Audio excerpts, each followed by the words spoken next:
Hello and welcome to episode 7 of the 71st Hour podcast. I'm one of your hosts, Jamie, joined by, as always, Ben and Nathan. How are you both doing? Good. All Not good? well. That's Not good. too bad. Another week. We haven't missed a week yet, No, we haven't. you know? Not yet. 7 weeks. That's pretty impressive, you know? Yeah. We're already beating the record of our previous podcast, Ben. Exactly. Remember? Exactly. Yeah. We had I think we had 4 episodes in 6 months? yeah, yeah. No, it was a struggle, but hey, we're doing well. Hey, we're much better this time. Nathan is steering the ship. That's why it's still going. Oh, I steer the technical ship. I don't do much of the. Yeah, and that was my editing. issue. That was I was doing right. minute edits. It was oh my god, it was awful. It was terrible. It took me like 2 hours to edit a podcast. Awful, terrible. It's so bad. But I mean, this week, how's your week been? Both of you? Good? Been it's you been go? good. It's been good. It's definitely been interesting. Nice way of putting it. Yeah. A lot of stuff has happened this week. Conflicted as a Destiny fan, but we'll get to that later. Yeah, we'll get to obviously, so since last week, there were some game things happening. Announcements, trailers, all kinds of stuff. And obviously, as is the tradition with podcasts, we were like right on the cusp of stuff being able to talk about stuff. Yes. This week, we do have stuff to talk about.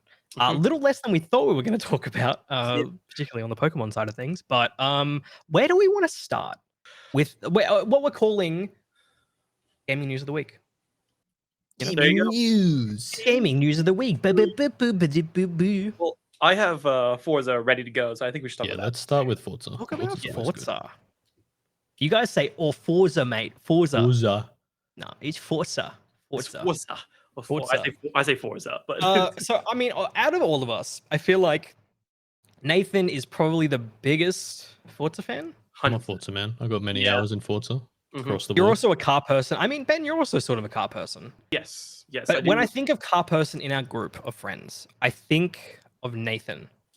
Mainly because he knows what rally cars are, which I didn't. I was just like, oh, it's just fancy off road. Yeah. If I could bring myself to spend money on cars, I would, but they're just so expensive. So expensive. Yeah, cars are extremely expensive. Speccing out cars it's a drain. I would love to do it. I was gonna say I've got a friend at work who's put in like 20K into a car that he's like refurbishing and like doing up, and I thought, wow, that's my PC is nothing compared to that. It just feels a lot less of an expensive hobby, Earthquake, Ben, you've got a cursor on the screen. Oh my god, get the cursor off the screen, man. Get it out of here, dude. So I'm obviously Nathan, what do you think of Forza Horizon 5 Rally Adventure? Yeah, I mean, they didn't really show too much. It's just a quick little cinematic trailer of them going around a rally track or a couple of off-road bits. But personally, I think rallying is the funnest part of Forza Horizon, and personally, it is, in my opinion, and probably objectively, the most exciting type of racing as well. Yeah, I put the word out there. All the people who are asking for a city expansion for Forza Horizon 5 are pissed, dude. I saw so many comments of like, "Where's the city? Where's the city?" It's a city, bitch. Yeah, it's a city. It's the off-road, motherfucker. Honestly, like as someone who literally was like, oh yeah, I've heard of Rally before, not really sure what it is. I'm excited for this. I think the off-roading stuff in Forza Horizon is the best part of the game. Honestly, I think the location lends itself well to kind of an off-road DLC, so it makes sense that this is the direction they've taken it in. Oh man, I'm stoked. I can't wait. It does look very good. It looks very good. Forza doesn't miss, right? I'm trying to think of all of the Horizon DLCs, and I can't think of one that I haven't really enjoyed. I know, Nathan, you weren't a big fan of the Hot Wheels one. Yeah, it was a little too on rails for me, but I'm more a fan of the sim side. Boing, boing, boing. Boing, boing, car nerd. Yeah, I'm more a fan of like the sim side of it. So that's fair enough. That's why I didn't like it. Yeah, because you could like crank up the difficulty like all the way to the max. Yeah, I play on max pretty much. Yeah. And it was very easy. Just hold down right trigger and go. It was very easy. Honestly, Hot Wheels it's a bit difficult to do with the racing wheel. Understand. I was having some trouble. It was not maybe not the best introduction to using a racing wheel. Oh, Because is that the first time you used it? I was like, oh yeah, I'll just Nah. do the. Oh, this is a perfect time to use the I got the racing wheel, new DLC I haven't played all of yet. Yeah, let's give this a go. I'm on the fucking ice, like, oh, here we go, slipping and sliding. It was a bit of a mess. Yeah. But I think this is going to be really good for Definitely. racing wheel usage. Yeah. Um, I played quite a lot of Dirt Rally on with my wheel, and whilst Forza's not as good, I just find rallying so much fun with using the wheel specifically. I was gonna say, this is reminding me a lot of Dirt Rally, especially with the comms and how you are getting told like turn coming up and stuff. so that's a new thing, right? Where they tell you the turns. That's cool. So I guess we don't know all the details, but I'm assuming this is something that you can. It's toggleable, I guess. I would say so. Yes. Yeah, probably. And I wonder if this will like retroactively affect the other races. Like if you do other off-road races, I wonder if you'll be able to have that. Probably not actually, because they have to like. Yeah, depends if they've hard coded it or not. Exactly. Or just kind of painted it. It's probably hard coded. Yeah, I I'd imagine. say so. Probably like very specifically tuned for each race. Yeah. I can't wait. I'm also glad it's coming soon. You know, that's always nice. I like when there's like a March 29th. Oh, it's very soon. Oh, for us the 30th. But yeah, end of the month. Which is very soon, and I'm glad that because I would hate for them to announce a DLC and then it's coming like a year later. Maybe talking about another game that did that today. Yeah. Or yesterday. But yeah, no, I can't wait. I mean, more Forza Horizon's great. I've been meaning to get back to it, and I feel like this is going to be a good excuse to do so. This one will, for sure, yeah. Yeah, and they're talking about like a new rally career, so there's a whole like I feel like it's going to be a little more involved than your typical Forza Horizon DLC. Maybe I'm raising expectations a little too high, but I feel like a lot of the campaigns for the DLC in the past have been sort of short-ish. Like you can finish them pretty quickly, but the way they're talking about this, it feels like it's going to be a little more substantial. And typically the second DLC they release is more substantial than the first one. So I don't know. We'll see. Could be even cool. if it is just races, I'm happy with it. Oh like yeah, no, I imagine it just. I just wonder how like if it's going to be on the same level of like when you go to the areas in Forza Horizon, you go to each individual area. Like I'm assuming it'll be shorter than those, but like I'd say so. Like longer than the Hot Wheels expansion, but maybe shorter than the normal Horizon like career. I don't know. I reckon. Yeah. Looking forward to it though. Good stuff. We'll do hot or not. Are we hot on this? Oh yeah, of course. 100%. Yeah, easy hot. Yeah. Forza is a good game. I like showing my brain off too, and I like specking out cars, so it's great. Very jealous that Nathan has this on his Fantasy Critic too. Yeah, I don't get too deep into Fantasy Critic, but yeah, this is. I feel like this is going to review pretty well. Yeah, pretty well. Do we want to talk about the elephant in the room, or the comeback? Let's talk about the elephant first. Okay, so we're the elephant. So the elephant is Suicide Squad. Yeah. I was very out of the dark. Yeah, honestly, I mean, this is definitely not a comeback. No. Yeah, so obviously last week we talked about, sort of what our thoughts and feelings would be if Suicide Squad was a live service loot kind of game, and how we didn't want that at all. Didn't really prefer not to have that. Get the cursor off the screen. Boing, boing, boing. This man is cursing it up. I forgot about this trailer once. Sorry, I just started laughing. I forgot about this. Yeah, the trailer, man. I forgot about I just like that, obviously it's not in this gameplay that we're looking at now, but there was like a little developer segment afterwards. Yeah. And they were like, yeah, dude, like Harley Quinn is like the acrobatic kind of character. And then you have this gameplay where fucking King Shark is like balling through the air. And it's like, they're all acrobatic. Like that's kind of the core of the game is like they are jumping through the air. You've got Deadshot who's gliding. And to be honest, like I'll go first. I think the gameplay doesn't actually look that bad. Yeah, it looks fun. I think it looks fun. But it just looks kind of generic. You think about Rocksteady and the games they've done in the past and how like they basically that gameplay style in Arkham is used in so many other games. You've got Mad Max, you've got I'm fucking blanking, but there's a lot. Oh, Shadow of Mordor, and Shadow of War. That's the Arkham style combat just moved into a different property. And then you get this, and it's sort of like aerial Outriders, Yeah, that's kind of what it reminds me of. That's very much so, yeah. Yeah. And I gotta say, I just hate like if you're not watching the gameplay right now, but there's like this tank boss that they have to fight. and the tank boss has like these very obvious crit spots on it.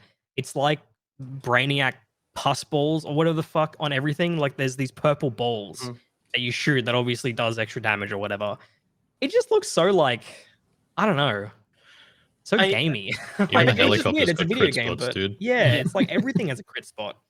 I think it's really dumb that like because like games try to hide the crit spots, Yeah, but this game is not trying to hide the crit spots. They're very obvious there, right? it's like an equivalent would be like, you know, in games where you have to traverse areas and they have like the yellow tape on all of the where you've got to go, where you and I mean the Sony exclusives that do this all the time, like with Uncharted, God of War. I'm thinking about like Tomb Raider, same thing where you have, but this is like the gameplay equivalent of that, where it's like, here, shoot this. It's purple and it's you need to shoot it, please. But it's like just I prefer games that like kind of trust the player to learn on their own. Like I think, you know, we'll talk about it in a little bit in, you know, Destiny, but the way they do their crit spots is like they calculate, they sort of guide the player to do the crit spots, but it's not as in your face about it. 100%. Which I can appreciate. You know, I feel like it's Yeah, you can see they're there, but they're not like yeah, exactly. It gives enough kind of like player agency, and it doesn't feel as like as tutorialized, I guess. I don't know. Yeah, it's just this just doesn't look very inspired to me. No, it looks very, as you said, samey. It really does. I just like when I first watched this, I just remember the feeling I had because I thought it was so funny that everyone was just doing the same thing. Literally, if you look at everybody, they're all doing the same thing, where it's just jump, shoot, pull to different guns, shoot. And only a couple times did we see like some finishers. The only time we saw someone go melee was King Shark. Like, it really wasn't that amazing. And I sort of had this idea like that each character would have their own set of weapons and abilities. Yeah, and obviously they've got their own abilities, I'm assuming. We didn't really see, there were some finishers, right? But they weren't like, I didn't see anything exclusive to certain characters, I guess. But even the weapons, like every character can use every weapon. Like they can all use the minigun, they can all use the hand cannon, they can all use the SMG. It's like, okay, like I sort of understand why you do that, but the characters then don't feel that unique. Yeah. You know? I don't know, man. I just feel like we're being very negative on this, but it's sort of like there's not much positivity.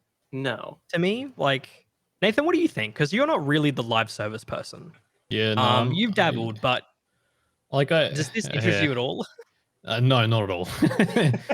I'm not a fan of DC. I'm not really a fan of this type of gameplay, even if it's in a live service game, and I'm not really a fan of live service games. Yeah, so it's really just crosses across the board, you know, or every box is just like a no thanks. My sort of game.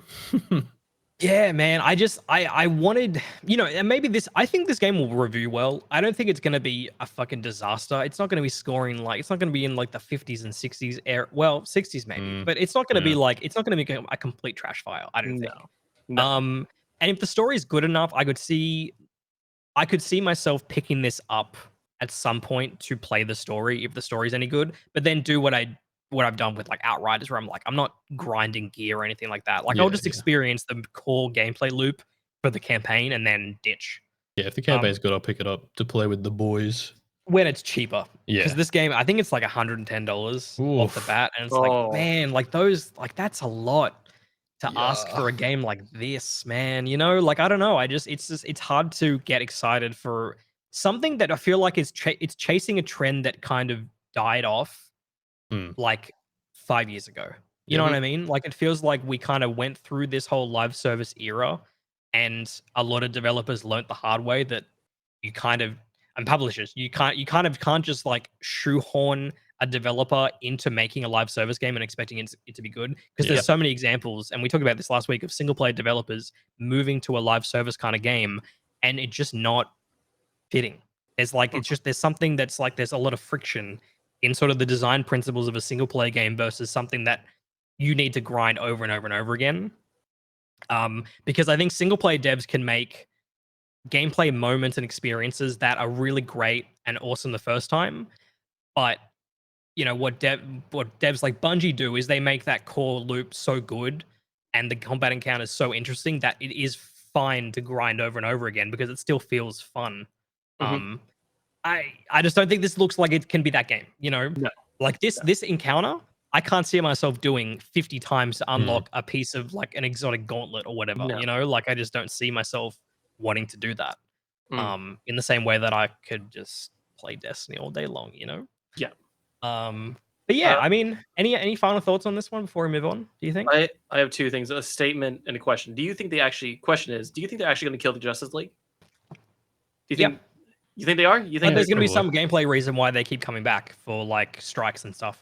Yeah. To be like, oh, Green Lantern is the daily villain. You've got a daily hero turned villain you need to fight, and there'll be like an overworld map where you got to select the mission, do matchmaking, and everyone's going to be really sad about it.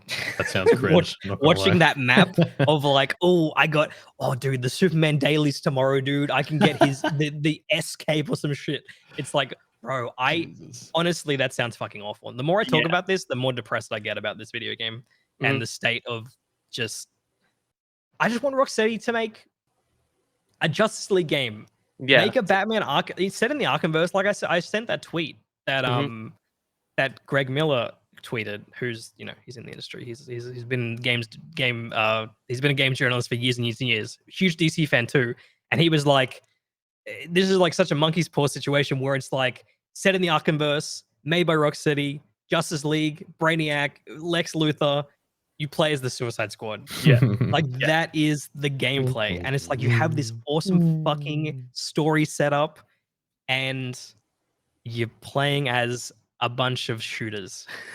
That's the characters you're playing as. They just shoot guns. It's not even like Avengers, which at least Crystal Dynamics tried to differentiate the characters a little bit. Where when you play as Iron Man, he's Iron Man. You shoot your repulsor beams. You've got a melee. You can fly around. When you play as Hulk, you are the tank kind of character.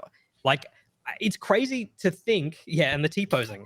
It's crazy to think that somehow Avengers is more inspired gameplay wise than this is. Yes. Where it's like, oh god, I know, like, right? Like it's crazy to think about. Like Avengers felt more true to that source material than this does to.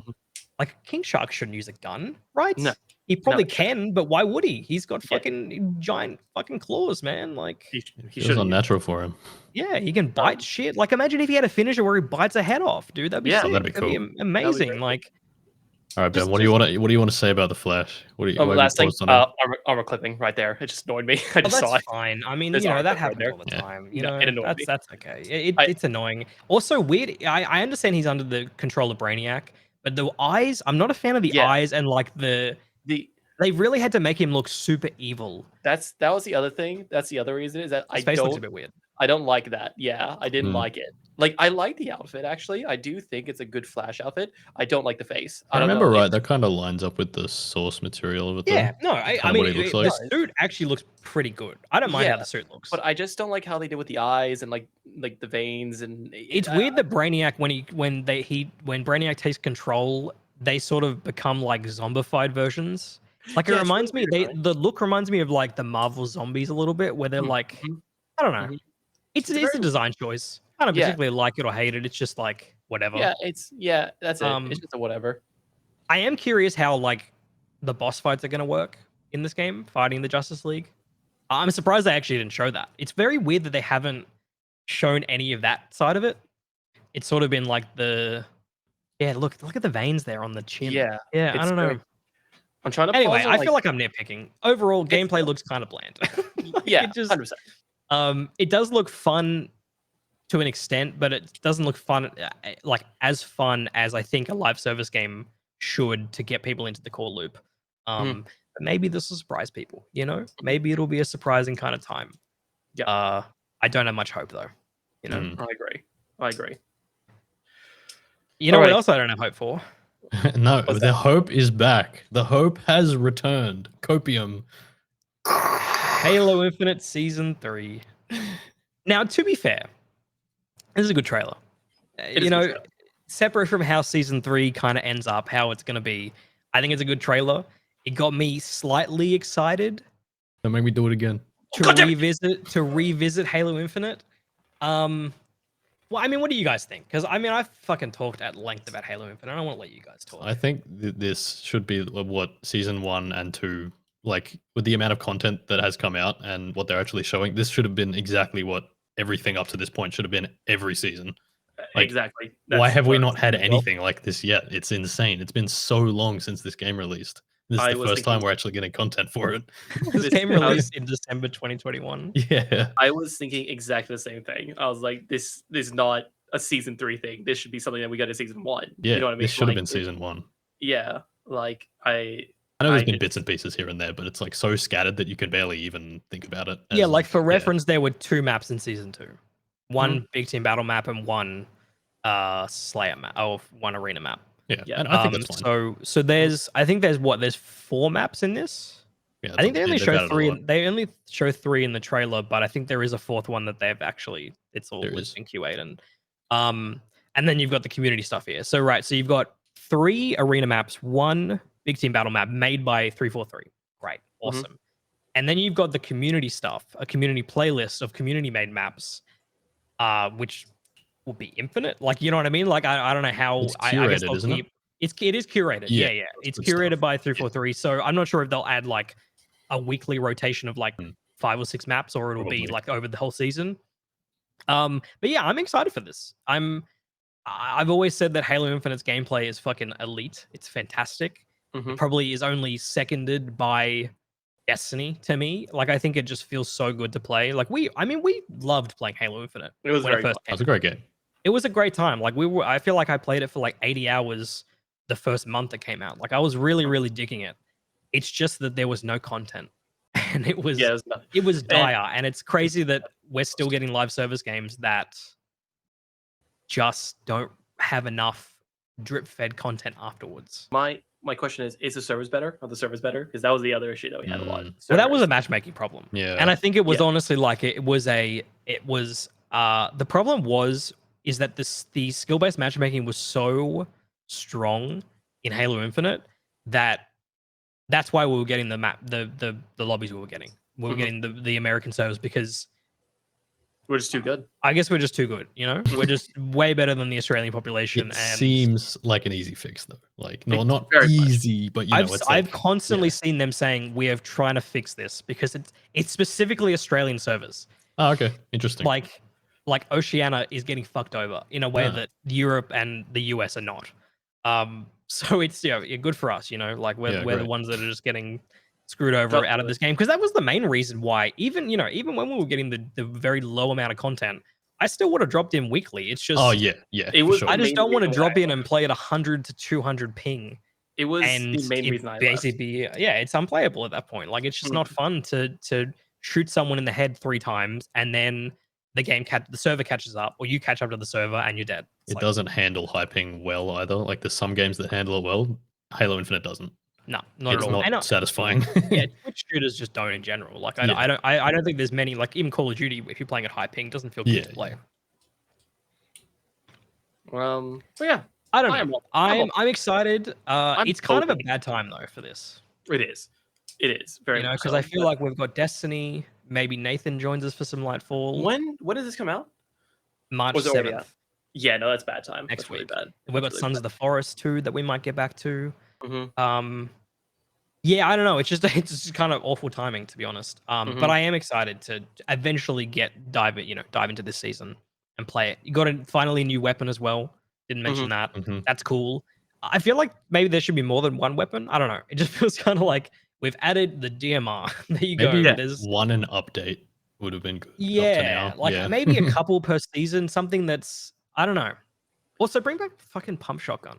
Where is it? Yeah, dude? come on, man. Yeah, Like, they we've have still got back that. I still. mean, I don't mind the shotgun we have currently. I can't remember what it's called, but it's not. Bulldog, it's like right? the The bull. It's Bulldog? like the Bulldog, yeah. bulldog. It's the bullpup Yeah. shooting Yeah. gun, shotgun. I obviously prefer the OG pump Mhm. shotgun. So hopefully they add that. Anyway, final thoughts on this? I'm cautiously optimistic. I'm hoping, because I really don't want to play more Halo. I'm hoping It really is dependent on the servers. It really is. Like, if the servers are good, I would play more Halo. I just need the servers to be good. We That's played all so I much need. comp too, dude. Like we were We- playing dude, competitive, man. We We were were getting into that. into it. We were getting into it, bro. Like, yeah. If the servers are fixed, I think that this is a win. I think Yeah. it's too late for Halo as a whole. Halo Infinite, Yeah. at least. I think they missed everything Missed to the this mark. point. But They missed the window of Yeah. opportunity for sure. Yeah. but I'm happy for a small comeback if it can do it. 100%. I just want enough people to play it that I can play. Like I don't Yes. care if it's breaking How- Steam charts or people on Twitter are talking about it. I don't give a shit. As How long many as are I can get 8 people in a lobby consistently for arena, that's all that I need. How many are playing right now?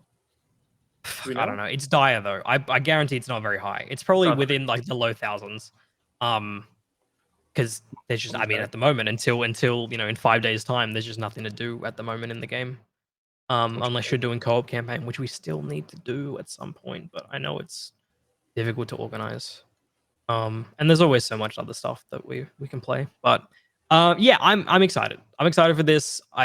Remain hopeful. But I think you're right, Nathan, that it's just the wider community is not going to. There's nothing that's going to bring the Fortnite player to Halo. Yeah. I think their opportunity was launch and it was great, and then it wasn't. It just fell through because there wasn't enough to keep Yeah. people interested. Which sucks, but maybe the next Halo will do it. But I am kind of getting annoyed at, or getting sick of getting excited for Halo again. And then I just want it to be what it used to What? be, and I don't know if it's ever going to be like Next the Halo 3 days. troll despair. Yeah. 1,800 people, by the way. 1,800 Yeah, people. exactly. Whoa. Well, to be fair, it is Australian peak time. Americans are sleeping. Yeah, that's true. 24-hour peak was only like 3,000. Well, that's just on Steam, I'm Even just gonna if you're keep giving being them nice and excuses. saying but- that's half. What did it peak at? What is it peaked at? 200. I guess you can't. How much? Total peak, like the highest peak ever. Yeah, Highest like- peak ever on it's on- Steam. yeah. 256,000. Bro, like that's what they That is such a had, fall. man. They That could have is kept such a a good fall. whack of that. That was like nearly higher than Destiny's peak until this Yeah, last day. That's crazy, Yeah, dude. dude, Like, it's and they fumbled so hard. yeah. So what I'm seeing right now is that like monthly, about 5,000 people are pulling. Yeah. Which is I wonder what such it was when season 2 launched. It was about 12,000, Ooh, That's still which is such a not drop. great. no. That's still But to be such a fair, there drop. wasn't much about season 2 that was enticing, even to me. Like I played it. We started playing season 2, but it was just 2 maps. Yeah. So Mm. And then the servers Um, hit. yeah, exactly. Yeah, Oh that's my the thing. god, man! It was so frustrating when you would matchmake for ages and then you'd be rewarded with 150 ping, and it's like, Mm, I'm not gonna stay in this. Like, no shot. We Yeah. actually did stay in some of them. We were like, nah, Yeah, we need to yeah. just like. Just want to play We the just need fucking to game. play it. Just need to Yeah. play it. And it's like, no, this is bullshit, man. This sucks. This is so bad. Yeah. especially for a game like Halo to have a high ping. Like Yeah. Halo. As Nathan said, it feels especially bad in a game like Halo. Yeah. It's just I don't know. I don't know. Yeah. But hey, this content looks good, and I'm really glad that they are. If we had talked about it previously, I would have said that you need to utilize that community content You do 100%. because you clearly 343 cannot produce the amount of maps that they need to Mhm. sustain the population. But if you use the community maps, you're in. You're good. Mhm. And there's a ton of cool maps here that like the community stuff looks great. Like I Mhm. love the Halo, like the bedroom. Where Yeah, you, The bedroom stuff one's like- really cool. that's a really great, cool idea. Mhm. And it'll be a Gmod fun vibes, space. and to I really shoot in. like that. Yeah, As exactly, soon as exactly. I saw it, I was like, damn, like that reminded me of Gmod. Yeah, 100%. And I'm really glad that even though the game, is how it is, that there is still a Forge community making cool shit. Yep. That's cool. I'm glad that there's a dedicated Yeah. base of people doing that because otherwise, this game would be even worse than it is now. So Mhm. good Mhm. on you, Forge people, Yep. who are way more talented than me. Yep. So do we want to talk about the Elden Ring DLC setup? Yeah, I think I'm gonna quickly bring it up. I'm just gonna Bring quickly up the bring it up. image. It's just an Yeah. image, so it's like it's Yeah, not much to talk exactly. about. I'm just gonna Not a lot to talk Roll about. the you know? image. Yeah, Elden Ring show film. us the one screenshot. Show us the one conceptual art piece of a game that who knows when it's going to come out. As I said to you, Sato, I don't think it's coming this year. I hope it does, but it probably is not. Although I did see a rumor today that apparently it was a That's credible enough. rumor as well. It wasn't just That's- some. Yeah, guy. except I don't give a shit. There you go. That's good enough. Yeah, it was a rumor that apparently Armored Core is going to come out first before this. Armored Yep. Core 6 around September, October, and then this will come after that. Whether that's November, December, or 2024. Yeah, But really cool that they just announced this out of nowhere. I don't know. exactly. I was like looking on I Twitter, was and then it was like really 6 minutes hyped. ago. Elden Ring tweeted, Mhm. and I don't actually have the tweet ahead in front of me, but it was just saying, "Hey, expansion, here it is. Here's a," Yep. and I like that they call it an expansion, so not Yes, just a it's very DLC, good. I am which makes me think it's going to be big. Mm. I am very excited because like I don't know when this is set because it looks like that is the Erd tree because it's Shadow of the Erd tree, but it looks like the Erd tree, but the Erd tree is destroyed. So I don't know if this is set Or beforehand. is this before? I think this That's is what I set love about before. this image is that you don't know You if it's don't know. set after we spoilers for Elden Ring. Do, do, do. It too. When you burn the Erd tree, that looks like Exactly. a burnt Erd tree. It does look like it, Does. right? But the thing is that like But it could also be the Erd tree before it gets the light. for the last couple of days, I have been sitting and thinking about who This that man person has is on the horse. nothing else to do. He's looking at No. an image. Yeah, bro. And I don't like that could be Mikola, or I've heard people say that's Godwin, right? I like if you don't know lore, you have no I idea. don't know, lore. But basically, I'm just looking forward to some bosses. exactly, it's gonna be cool Honestly. because depending on who it is, if it's Mikola, it's gonna be a really hard fight. It's Godwin. Godwin was the god of death, so you know it's gonna be very interesting all around on who that could actually be. I'm very excited for it. I'm very excited. What do you There's think? Because there's some like ghostly figures. exactly right. Like that's the thing. Like those look like graves. I So have think no idea. it's. And that's why people I lean don't know towards when God. it's set. Like I can't work it out. Exactly, because like that's the thing. Like I know a lot of lore about Elden Ring, but I still don't know shit about this. I Like, think my gut reaction to seeing it was this is set after.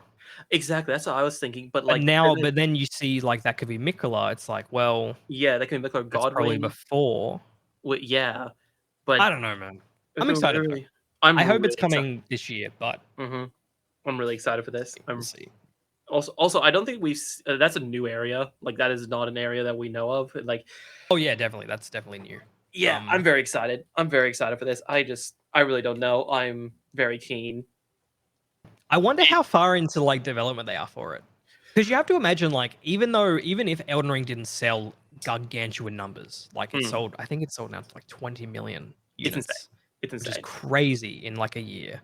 Less than a year, it was 20 million players. Like FromSoft does DLC, so you have to imagine that this was being worked on like just after the I game think it launch. definitely started just after the game launch. I do think it's They were doing different. updates too. Depends on. Because you think with From Software, I like all of their games have done really well. So I think they're like, yeah, no, Elden Ring's gonna do but well. not really well. Like not really, really well. No, Elden Ring has by far done beyond the best. But You know, I mean, Dark like, Souls total has sold 10 million copies. so Elden Ring has doubled Dark Souls. Dark Souls, all of the them. trilogy, all three Yeah. Dark Souls Really? games sold That's 10 insane. million. What is Actually, no, that's not wrong. It's not right. It was 10 million. In the same, so Dark Souls 3 sold 10 million in the same time that it took Elden Ring to sell 20 million, I think. That's insane. Maybe I'm getting the numbers mixed up. But Dark Souls the trilogy is 30 million now. That's insane. Like I can't. But that's 3 games over a decade. 14 years. That is insane. No, that's not right. 5 years. Still, how Bro, much you are a numbers man. Holy. Yeah. I am out of it, bro. How much has Sekiro sold? Do you know total? It didn't do as well. It didn't do as well. I don't think it's actually it sold. It did well. It sold 5 million copies by July 2020. Okay. So that did well. Sales 2023. Let's see. Let's give it a look. That's not giving me. Oh, here we go. Here's an article by Forbes. Yeah, so Elden Ring 20 million copies. They really don't give any other numbers on 5 million. Yes, the only number they gave for Sekiro was 5 million. The only number they gave for Dark Souls 1 was 5.5 million. Dark Souls 3. This is the worst article I've ever seen in my entire life. Wait, just give me okay. So Dark Souls in 4 years sold 10 million copies. So yeah, and Elden Ring sold 20 million in less than a year. Yeah, okay. Yes, Yeah, so it has done well. That's basically the underlying thing we already knew after all those numbers. Yes. Elden Ring is a mammoth property. It was the second highest selling game of last year, only bested by Call of Duty Modern Warfare 2. Yeah. Which is very impressive. fucking impressive. Yeah. So impressive. That's so like, impressive. like before November of last year, Elden Ring was the best selling game. And then That is nuts. Yeah. Nathan bought it twice. I Like, did. that's how you Refunded know. it twice. Bought twice, refunded twice. Maybe they're counting 2 of those in the Exactly. 20 million. Yeah. Who knows? Bumping the numbers. I'm not going to talk too much about Elden Ring until we actually get more info on what the hell's going on, because I hope we get gameplay soon. Yeah, So because far when I know where this is set, I can actually explain it, but I just don't know yet. I just need to wait to know where it's actually set in the That's past. fine. It's all right. Vati Video will do a much better job than you anyway, so it's fine. Exactly. You know? Exactly. Yeah. I'll just wait for those real Dark Souls lore masters. You know? Yeah, dude. The 2 The hours. real ones. The 2-hour video. That You just explains released a everything. 40-minute video on not Mikola, the other one. Godwin. No, the other, the twin, the lover. Are they fucking, or are they brother and sister? Brother and sister. Why can't both be true? It is by I mean, the Malavia? lore is by Malavia? George R. R. Martin, so who knows? Malavia, you mean? Marika. No, Marika's the mother. You mean Melania? It's Melania Mikola. Elden Ring family tree. Melania Okay, hold Mikola. on. We need to dig deep into this before we can move on. Okay. It's Melania. Here we go. Mikola. Family tree for demigods. Mhm. It was about. It must have been about Marika. But so, can The you mother. explain the mother? Yeah, it's about the. It was just a 40-minute. Okay, I'm going to. Okay, hold on. I'm repping the YouTube channel. Party video Elden Ring. It was a 40-minute video on Mikola. Look, I can understand the confusion. There's 3 really lore. Yeah, well, there's Malekith, Marika, Melina, Melania, Mikola, Millicent. The 3 probably George R. R. Martin, get your fucking shit together. Stop coming out with these fucking names, man. The 3. And stop making them fuck. The 3 probably most lore-heavy characters to start with the letter M, and it's Melina, Marika, and Mikola, and they are like so similar in names. Like, Hey, wow.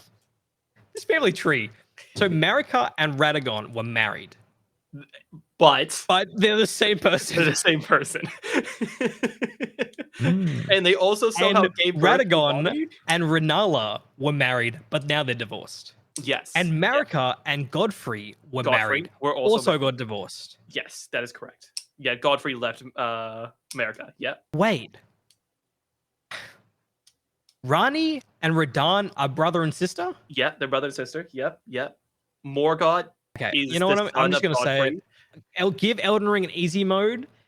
Make it an actual story so I understand what's going on, okay?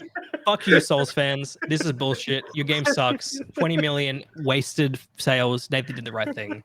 L plus ratio. Let's move on. I'm just kidding. Bro, I'm just kidding, really- Elden Ring fans. Please don't kill me. I really want you to sit down with you and listen to you read through the lore, because there's a lot more weird shit than that, buddy. There's a lot more weird shit. I don't want to read anything. No, but Give I me want- a cutscene. You know, we're going to talk about a game with a bunch of cutscenes tonight, and everyone loves the campaign. Everyone loves the story. Fantastic, very easily explained. No plot random holes. elements that no one understands. No Lowly confusion about the contested. ending. Mhm. Fantastic. Okay, speaking of, Speaking of that, should we? wait, Nathan, what have you been playing? Oh, you want me to Let's go? move on Yeah, let's just fucking do it, dude. Come on. You sure you don't want to talk about density? Oh, Density is gonna be like a 40-minute last. conversation. That's gonna be Save last. that to Yeah. last.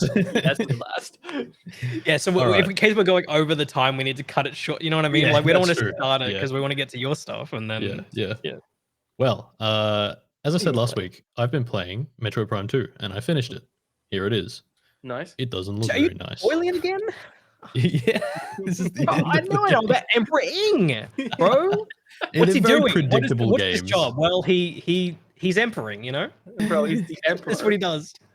Wait, The why Emperor is the King why? died. Okay, hold on a second. This Why game is the came out in like boss? 2006, dude. Why is the boss a giant ball? Yeah, dude. Can you explain? Well, he has a face. See, he's got tentacles coming out of the face. He just Also, turns he's a in- Bloodborne boss. he turns into a ball because he's holding the light energy. I'll explain this in a moment. It sounds like what I played in Destiny. Anyway. Yeah, it is. It's Destiny. Anyway, before anyway, Destiny. It sounds yeah, like explain. Talk about Metro Prime 2 and how it's worse than Metro Prime 1. Well, I mean, coming off the back of the Metro Prime 1 remaster, definitely looks a little rough. It's Wait, it's old. this looks perfect. What do you mean? No issues here. Yeah, it's definitely not as good as the original, but it is still pretty good. I don't think anyone argues that it's better. Maybe some people do. I'm not sure. No, it's better. Now that you've said that, one guy will be like, actually, I love Metro dude. Prime 2, and Metro Prime 3 is even better than 2. So you're wrong, actually. Nintendo, fuck you. Anyway, the way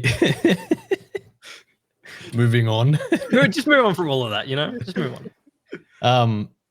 The reason I didn't like it as much, because usually the way the Metro Prime maps work is there are like 5 or like 4 or 5 main areas that are split by elevators, and you like go into an elevator to go to a new area.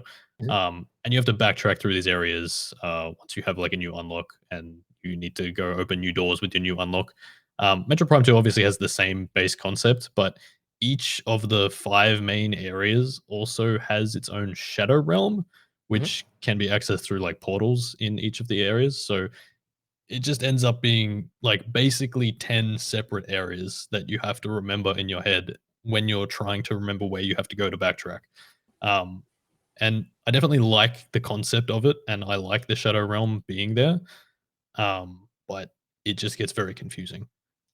Story reason for it, you have to go in and obtain light that has been stolen from the light realm and bring it back to the light realm so that you can destabilize the dark realm.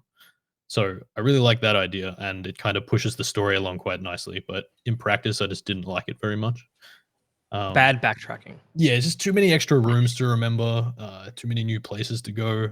But it's So what you're saying is it's a skill issue. It is a skill issue. My brain was too small to understand what to do. You need to have this level of IQ to play Metro Prime 2. Not enough wrinkles in your brain to actually get it. I'd find myself just like staring at the map for like half an hour at a time, being like, where am I going now? And just walking around for an hour until the game told me what to do. Maybe Nintendo isn't remastering this for a reason, you know? Yeah, maybe. Maybe they're just like, you know what? Let's just forget about Metro Prime 2 and 3. It's still a fun game. Obviously, the gameplay is pretty much identical to 1. That is the only real gripe I have with it, is just that finding your way around, more so remembering, is just kind of crap.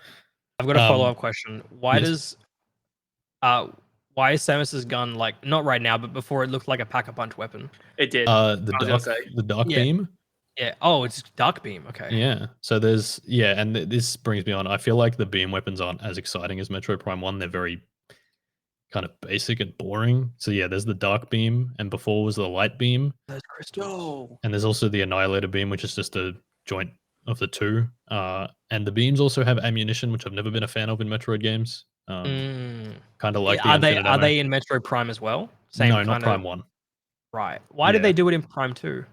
Is there like a innovation? There's really no reason, because I never ran out of ammo. I guess you could spam the crap out of them, but I feel like that's half the fun, is getting a new weapon and using it, right? Is it possible that you would run out more if you weren't like, because were you getting ammo by exploring? You get ammo through so you get dark ammo through destroying things with light ammo, and vice versa. Right. Okay. Yeah. So I guess if you just were handicapping yourself and didn't do any of that, you wouldn't get beams. But it's pretty much always enough ammo to go around. But it's just like, I don't know. I kind of found myself. I'm always like this. I always find myself being like, "Ooh, but what if I need it?" You just hoard random stuff. Oh, that's video game 101. Yeah, for sure. Yeah. Where you should see my Skyrim inventory. Holy, dude, all those fucking so many potions. I don't know about Skyrim. I was like, come on, go on then. Do they have sweet rolls? Yeah, there's sweet rolls. All those sweet rolls. There you go. Yeah. The other gripe that I have with it is that the areas are really kind of dull and uninspired. I feel like 3 of them look exactly the same, and then 2 of them are different, but definitely not as exciting as any of the ones from Metro Prime 1. Now, is that because Metro Prime 1 looks visually better now, or is that like, because I know you started Metro Prime 2 before, and so even with like base level Metro Prime 1, is that more interesting than base level Metro Prime 2? Definitely. It is? Okay. Because Metro Prime 1 has like an ice area, like an underground lava pool area, and like a cool like overworld greenery area, and then is a radioactive mine as well. But this one's just like lots of sandstone, and then there's a bog which also has lots of sandstone. And do you think that's maybe because they had to do 2 realms, right? Because Yeah. not every area. Does every area have like a shadow realm and then a light realm? Yes, every area. But Okay. the Yeah, I Dark imagine Realm, that probably. Dark Realm wasn't complete for all the areas. It's just like Right. pieces of it. So Yes, it's there's not bits that every are room. blocked off, Yeah. obviously. Yeah, Yeah, yeah. yeah. That makes Otherwise, that sense. would be too much. Yeah. Okay. So here's my overview of what I just said. Mhm. Gameplay, pretty much as good, just as good as one. Except World, for the beams. yeah, Except except for for the ammo. beams. Except for Yeah. the ammo. But that's the world's 'Cause it wasn't a big deal, uninspired, yeah. Yeah, it was unreal, yeah. and the story is interesting, and I prefer it over Metro Prime One. Alright. It's a good story.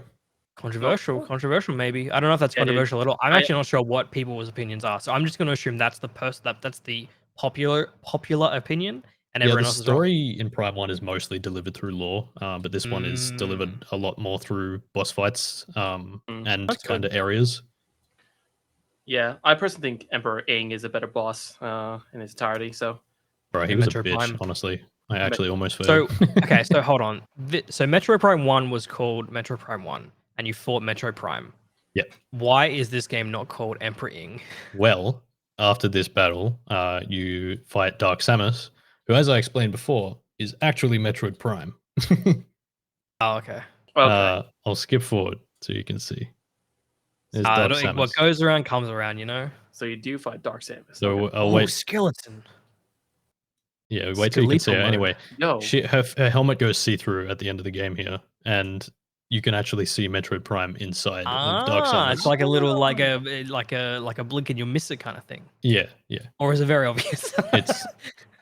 It's a little more obvious than that, but if you weren't like fully paying attention, you'd be like, oh, she just looks weird.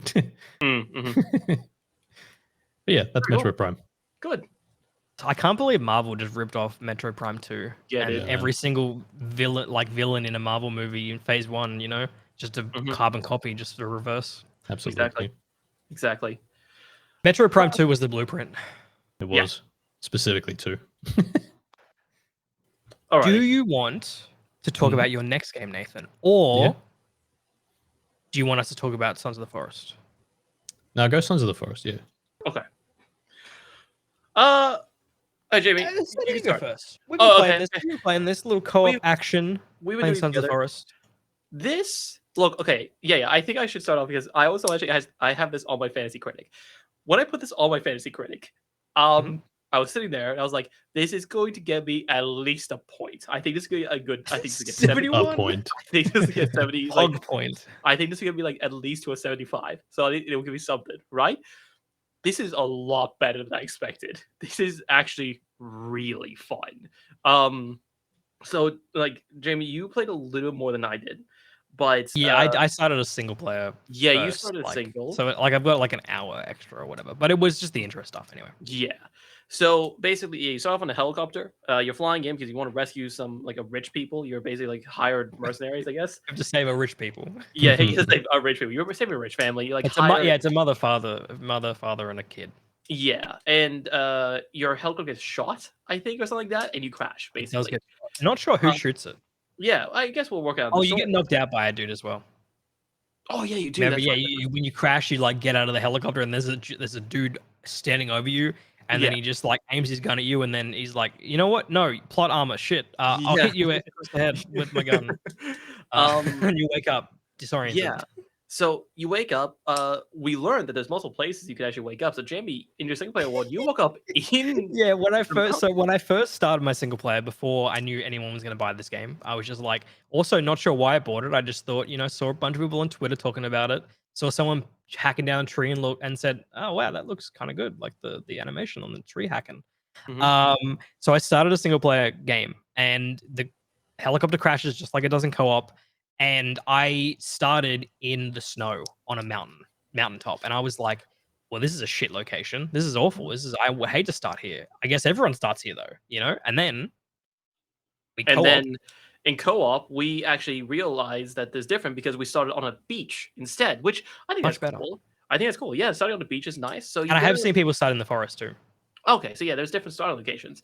So Jamie and I started off immediately. We kind of got our loot. We got all the shit we needed. There's a guy named Kelvin who is absolutely. I love Kelvin. I love Kelvin. So He for is- people who don't know, Kelvin is sort of your AI companion. Who you have a notepad. So Kelvin he's also a soldier like you. He crashes in the helicopter. And the story reason for why he doesn't talk to you is because he's lost his hearing in the crash. And so basically the way you command Kelvin to do things for you is you have a notepad and it gives you kind of like these words that you can start with. So it can be like build, and then you press, I want him to build something. And then it goes along a line, and then it has another selection of words. So you can say build fire. And then you know, once the sentence is done, he will do whatever you say, you know, based on those words, he'll do that command. And he's fucking useful, man. Yeah. It's really cool that you can be like, yeah, exactly. I can't. Yeah, no, literally stuff Yeah. like that. Like you Exactly. tell him That's to exactly go how get it works. sticks, get Get logs. sticks, and then either, you know, obviously you'll get these like storage containers. You can say, if you're near one of the storage containers when you give him the note, you can say get sticks and build container, or get sticks and drop here, get sticks and give to me. So there's a whole bunch of different options you kind of get. And he's just really useful. I think he's particularly useful in like a single player campaign. Yeah, 100%. Where like if you're playing this single player and you don't really want to grind for like building a shelter or anything, just fucking get Kelvin to do it. That was one of the first things we did, is that we put down like a small cabin, a prehab, and then prefab. we're like, Kelvin, build it, and then and we he went just did off, went hunting, and he built the prefab for us. It's good, right? It's very useful having him. I also love that he is just so happy to be in this forest. I see him running around so much with a big smile on his face. He is the happiest man alive right now, being hunted out by cannibals. They got the tone for Kelvin perfectly right, where like exactly. he just has this dumb look on his face all the time, and he doesn't know any better. Like he doesn't know that we're hoarding all the food from him or the water. He's just smiling, having a good time, no worries at all. And yeah, he's just a really useful companion, and it kind of it's a solution to the problem that I have so much with survival games, which is I want to do the fun stuff, which doesn't involve the grinding for resources to be able to build whatever I want to build, or go or have the certain resources to be able to go to a cave or whatever in a certain game. Kelvin alleviates some of that stress. There is obviously, you know, there is a little bit of grinding involved in terms of gathering some resources, because like food and water and so on. Food and water is a big one. And Kelvin can be slow, right? You can probably get stuff quicker than he can. He's more of like an additive kind of helpful companion, as opposed to someone you would rely entirely on to get all of your sticks, stones, and basic utensils or whatever. But it's a really fun addition, and like I remember when I saw it in the trailers, I was like, oh, it looks kind of dumb. Like I don't know if it's going to be really intuitive or he's going to get bugged out. And Kelvin so far hasn't done anything too crazy. No, there have been times when I've accidentally said for him to get sticks and deliver them to me, and then we go on a massive quest looking for caves. And I look on the GPS and just see Kelvin walking like a few hundred meters behind us all the time, like slowly getting to us. Handful of sticks. There was one really funny moment where we went into like one of the story mission caves, right? We had to like go in and you get a rebreather, right? We dove into the water and we swam out into the ocean up. We look at the coastline and Kelvin's staying there holding stones. We surfaced out of this cave and he's just on the shore with staring at us with sticks. He's just, and it was like it was like, how did he know we were going to be here? But he's just been following us above ground all the way until he reached somewhere where he couldn't move anymore, like the water was in the way. But yeah, really, really useful mechanic and works really well. And for an early access game, haven't had any real bugs or glitches with Kelvin specifically. The AI for the enemies is also really cool. When Jamie and I first actually got onto it, and we didn't actually like attack the cannibals and whatnot yet, the cannibals, what they would do is they would kind of like, it's a weird thing, they would like taunt, right? They would stand there and they would like run at you and stop, right? And for some reason, that's much scarier than them actually just straight up attacking you, because you don't know when they will. And there'll be moments with like 5 of them and they're surrounding you and they're like walking around you and they're like kind of yelling at each other and whatnot. They would just watch, right? Like they would just be like, so like we set up a camp in like a fairly flat area away. There weren't too many trees. It was a really good area to set up camp. And they would sort of like, in the beginning, they would sit on sort of like the tree line, and some of them would climb trees and just watch you, and they'd jump and they'd try and scare you or whatever. And then obviously as the days have gone on, they've gotten more aggressive to you. And I'm not sure, like, I wonder if you don't necessarily attack them for for more days than you usually would. Mhm. If they won't attack, like I wonder if they're reacting to us killing their friends, The or if it's just a natural escalation of the game where the AI will get more aggressive and angry over time, and they'll be more prone to attack you no matter what your choices are. I am interested about that as well. The one thing that was like the main reason we attacked them was because they started to attacking our structures and whatnot. So we're like, oh no, you don't do that. And we attack them. So I And feel then we like, had to build a fence and then because we had to build a fence yeah, exactly because then they have different types. They have like the quick ones. There's like these little feral runs that like run around you and like attack you. Then yeah, they're run sort of away like the from that. grunts. Yeah, and then they have like these big red ones that run around and like they come up and they like one hit you. They are They're terrifying. very powerful, and also they're sort of built around destroying your structures quickly.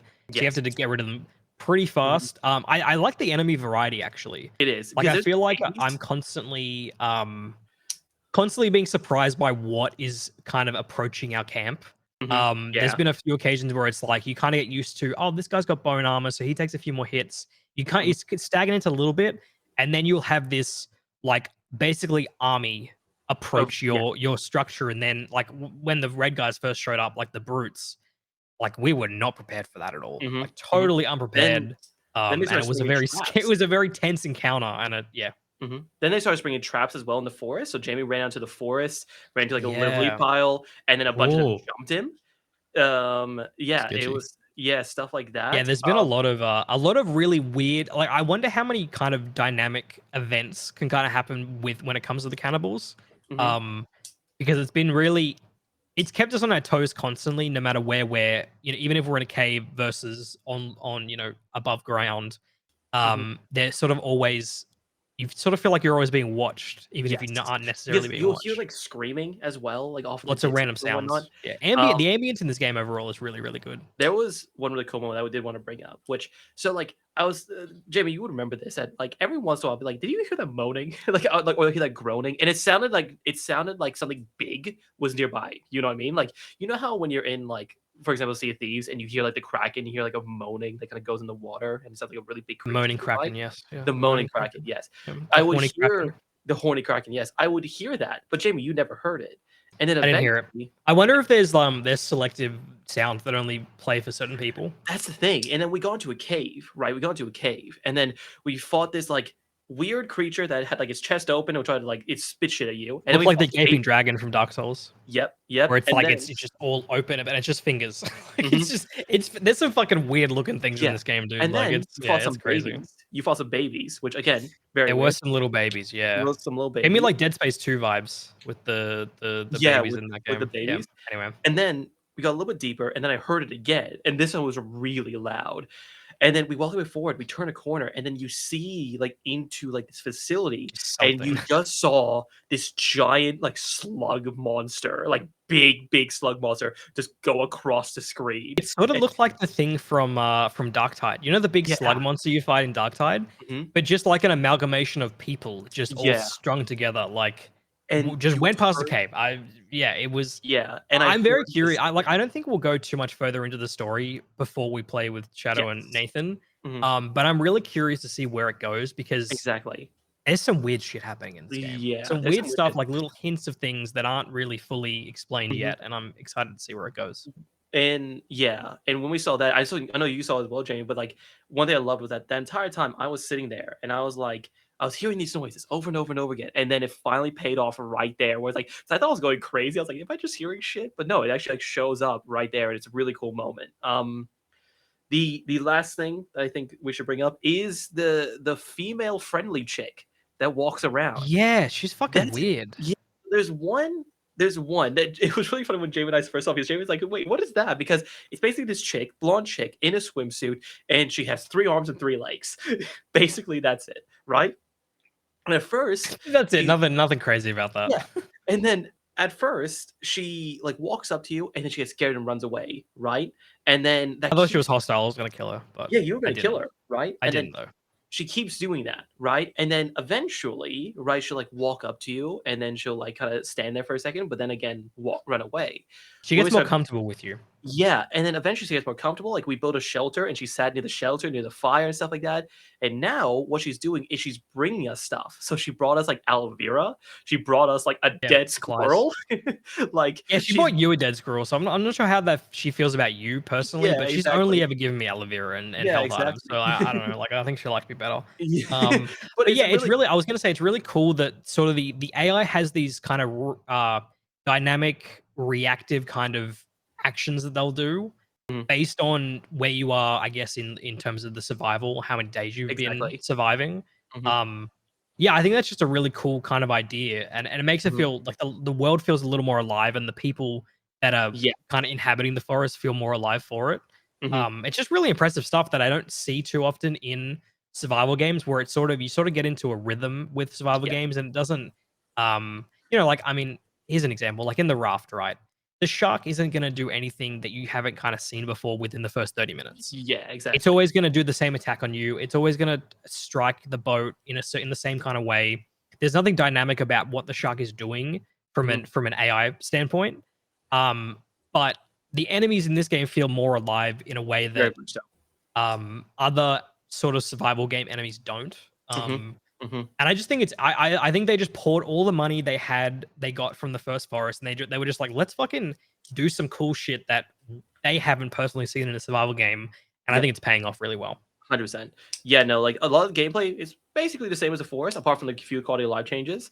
The last thing I did want to bring up, which like as Jamie said, constantly like dynamic changing. Jamie and I were going Seasons. through yeah seasons. So Jamie and I were going through the game. It was fine, like we're doing well and whatnot. And then kind of struggled a little bit. Wake up the next day, boom, it's snowing, right? And Like that day just 10, yeah.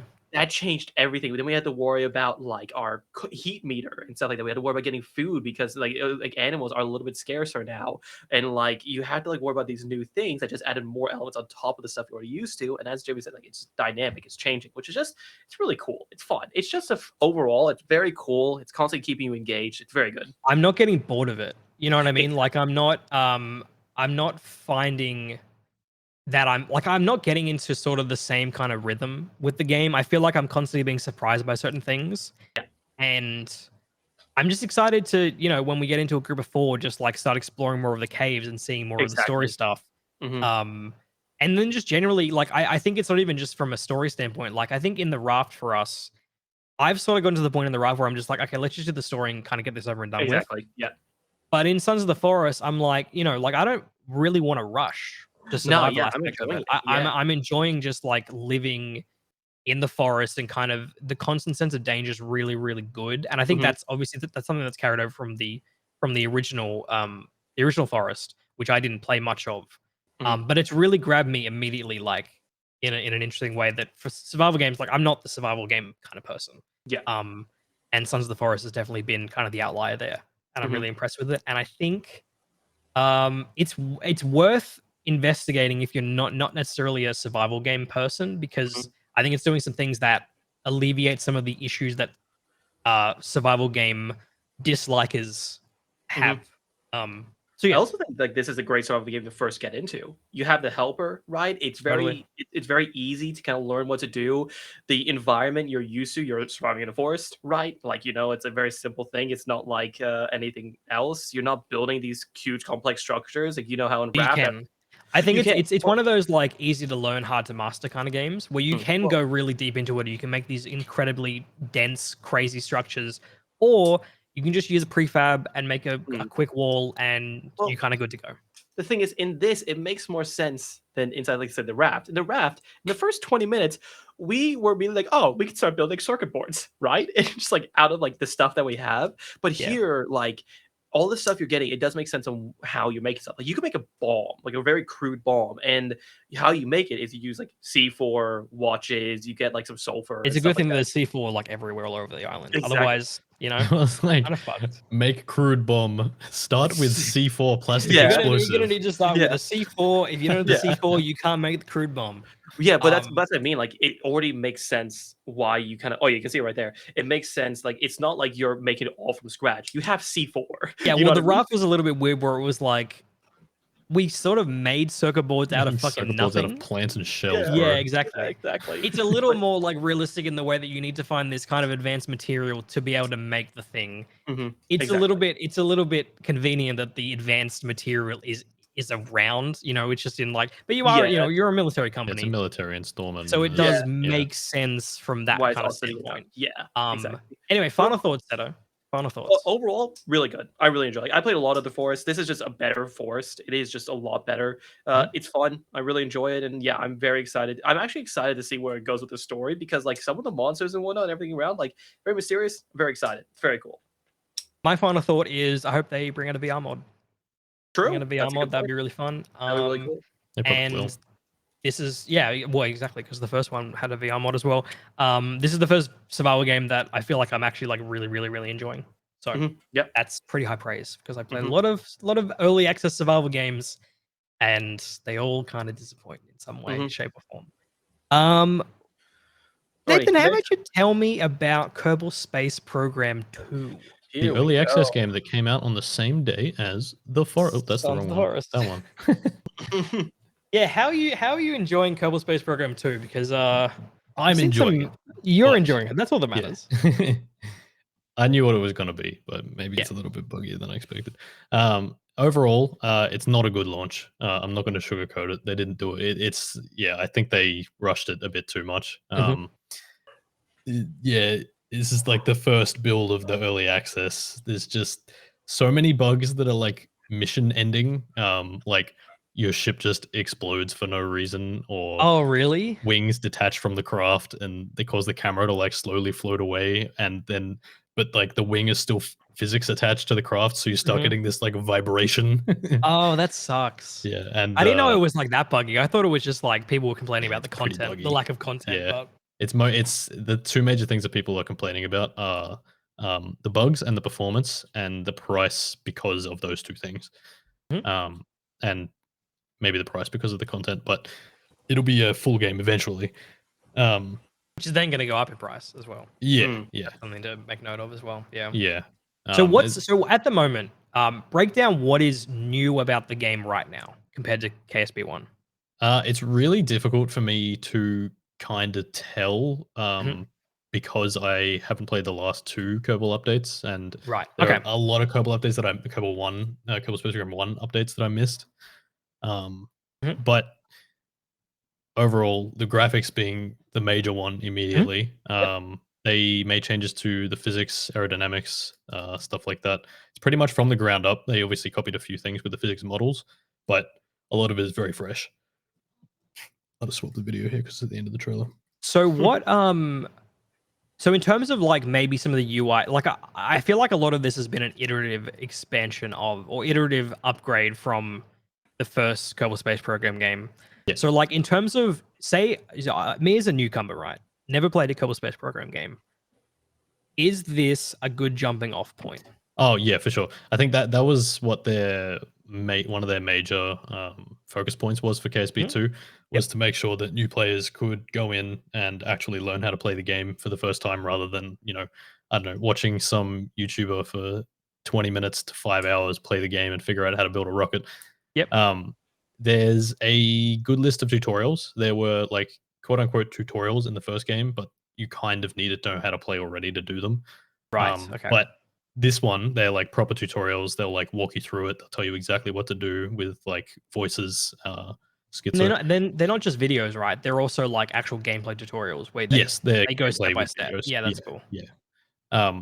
And yeah, so another major thing they changed is the UI. As you can see, if you know what KSP1 looks like, this looks very different.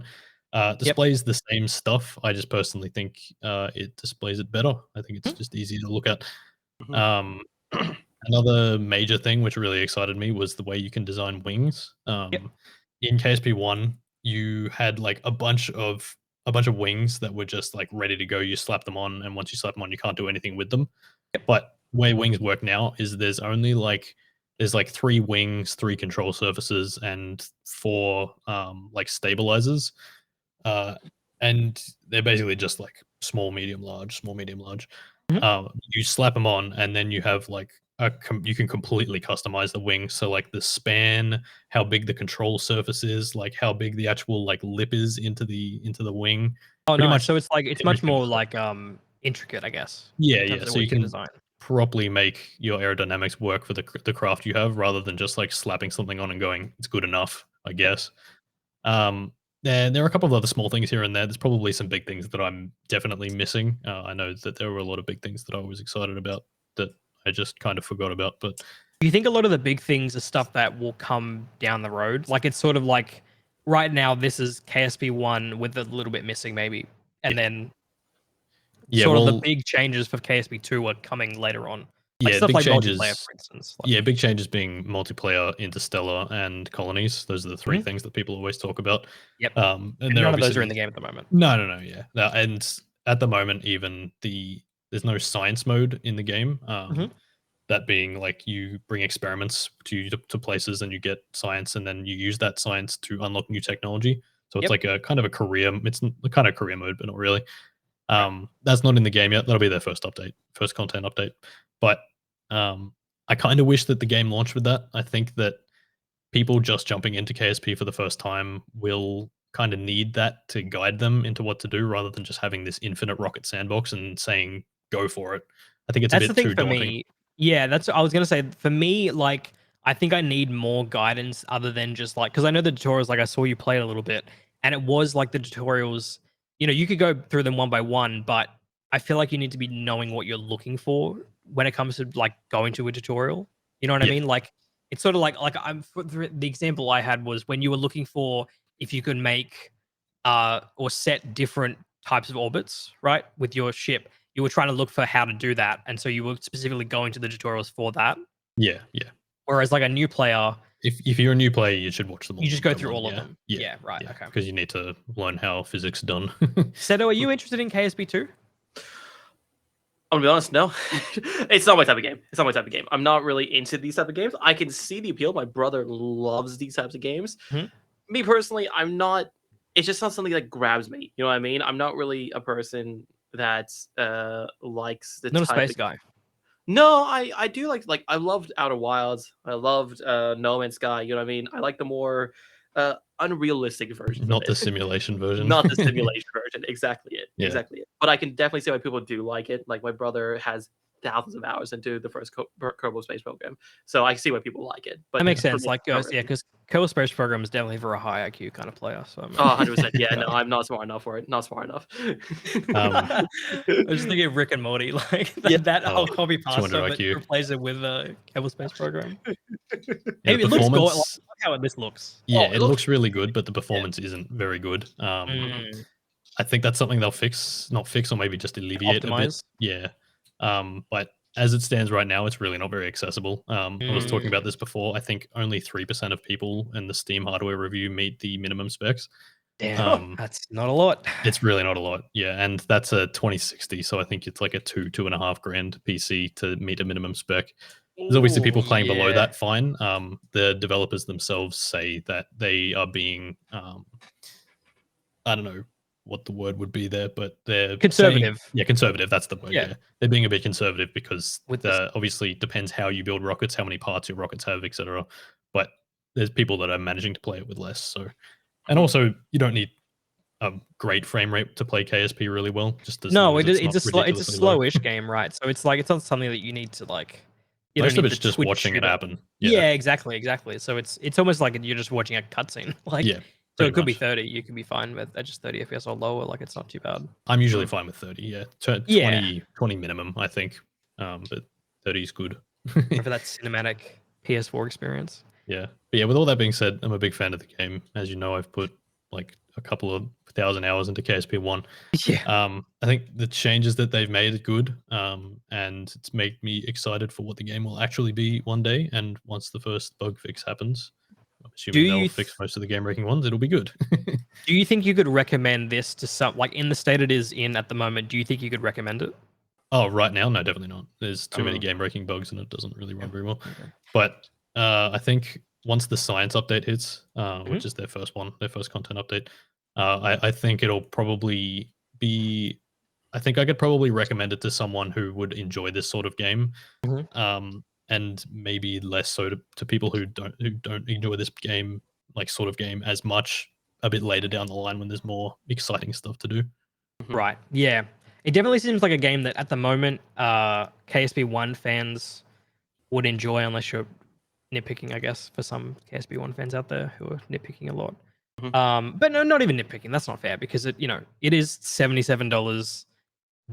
There's not a lot of new content, like newish content, that KSP1 doesn't have. So I can understand It's the missing a complaints with good that chunk stuff. of KSP1. Yeah. Yeah, like a Um, whack. Yeah. And it's way more expensive. yeah, that's true. That's true. So looking at that alone, you can tell. But I mean, it's more just like the promise of one day it will be more. Exactly. And I guess if you are eventually going to buy KSP2, it is cheaper now than it will be Yeah. at launch. So there is that. But to be fair, you could probably get it for cheaper in a year's Yeah. time when there's more content anyway. So yeah, it's Yeah. just I guess it's just up to the But person you if can they also think it looks good. understand, like, from the publisher developer point of view, where it's like they don't want to undersell themselves on this, but they also need to make the No. money now. Yeah, no, Obviously. exactly. I'm sure it's funding development, and that's why they had to push Yeah. it. And I'm sure, and obviously with a publisher like Take-Two, they were probably like, nah, it's been 4 years since we announced this. You gotta get some money in. We need to start making some money off this. So, yeah, no, that's KSP2. Good stuff. Talking about struggling games. Well, see, I don't think Destiny 2 Lightfall is. Wow, that's almost like a KSP2 frame, mate. Jesus. Oh, wow. That's You wanna struggling. oh, there you That's go. struggling. Do you want to send me this video? I think Oh, it's that's better good. It's now. back. It's better? Okay, good. Yeah, talk about struggling. So Destiny 2 Lightfall, right? I really wish I could come on here and say, holy shit, Bungie's done it again. They've back to back with Witch Queen and this and Lightfall, like they've nailed how an expansion for Destiny should be. I can't say that because we can't say they haven't figured it out yet, clearly. No. Yeah, I mean, where do you want to start with this, Seto? Because like I think we'll just focus tonight, because obviously Destiny, there's a lot of new changes. I think we should just focus on the campaign. Yeah. And maybe some of the post Neo Muna, which is the new location, content. But probably mostly the campaign, because that's I think the biggest talking point. Yeah, it's been a couple of days. I think we should talk about the campaign, because that's like the no spoilers. We're not going to spoil anything. We'll talk very vaguely. But I guess if you don't want to know anything about the story, like literally anything, any characters, locations, basic plot points, maybe don't watch. Yeah. Maybe don't watch us talk about the campaign. But we're not going to spoil any big moments or any reveals or anything. Although, to be fair, there's not many reveals to be had. Not much, yeah. I think that's the issue. So Seto, we finished this campaign, right? Yes, we played it on Legendary. Campaign overall was fun. From a gameplay perspective, I think I can say that Strand, which is the new subclass, really fun to use. Really like using the grapple. I like the Warlock abilities. It feels fresh and new in the Destiny universe. And Bungie said like they could have made a poison subclass. They wanted to make something that was fresh and different that only Destiny could do. And I think Strand is that. I think they accomplished something really cool with Strand. I'm already seeing really cool stuff happening. Like I saw today a clip on Twitter where someone did like the Well of Radiance skip, and everyone grappled onto that Guardian. And they all 6 of them skipped the jumping puzzle in the King's Fall raid. Which is great. Like stuff like that's cool. Like it reminds me of like the Halo sort of Halo days where you could do cool kind of physics stuff. That could totally break the game, but it's just fun. It's not too serious. It's just a fun subclass, I think, overall. I know there has been some thoughts where it's like some opinions where they think it's bland, or I'm not of that opinion. I don't know about you, Seto. What do you think about Strand? Okay, Strand. We'll start with Strand. Yeah. So I play Titan. The Titan Super, everyone was complaining about this, is just a reskin Fist of Havoc, which yes, it is. However, it's a better feeling version of Fist of Havoc. It's a lot cleaner. You hit a lot easier. The range is very nice. The movement is really, really good. The one thing is that people are saying like this is a bad subclass, and like the thing I'm thinking of is that like, yes, this subclass is not going to be meta. I'm not going to run this in Grandmasters. Probably not going to run this when I'm doing encounters and raids. But as you said, it is fun. It's a fun subclass. Like the grappling is so nice to do, especially like if you can get like the skating down, like it's very easy to skate with Titan. Like you can very easily gain so much momentum and just fly across the map with it. It's really fun to actually do. And it's not gonna be the best, but as you said, like there's some dumb shit that people are pulling. Like Shadow put a clip in the chat where three people grappled each other at the same time and they start spinning really quickly. Yeah, like there's a bunch of cool stuff like that. Mm-hmm. Strand I think is a win. Honestly, I think of our day one experience, that was the thing that I took away. That was the most. best thing that I experienced Mhm. on day one, Yes. where it was like, yeah, this is great, this is cool. I can see myself using this, as I said, not as you said, not so much in the highest level content ever, but Mhm. just to like mess around. Like there's dungeons that aren't that high light level. Hey, we could Exactly. just run Strand because it's like Yeah. fun, or like Strikes, or Nightfalls, or Like Crucible. You know, like it's just. I think there's so much content in the game that isn't where you need to run the absolute best the pinnacle best. of your loadout. You know, the Mhm. absolute pinnacle of your vault. You can Mhm. just run whatever, and that's kind of where Strand places in.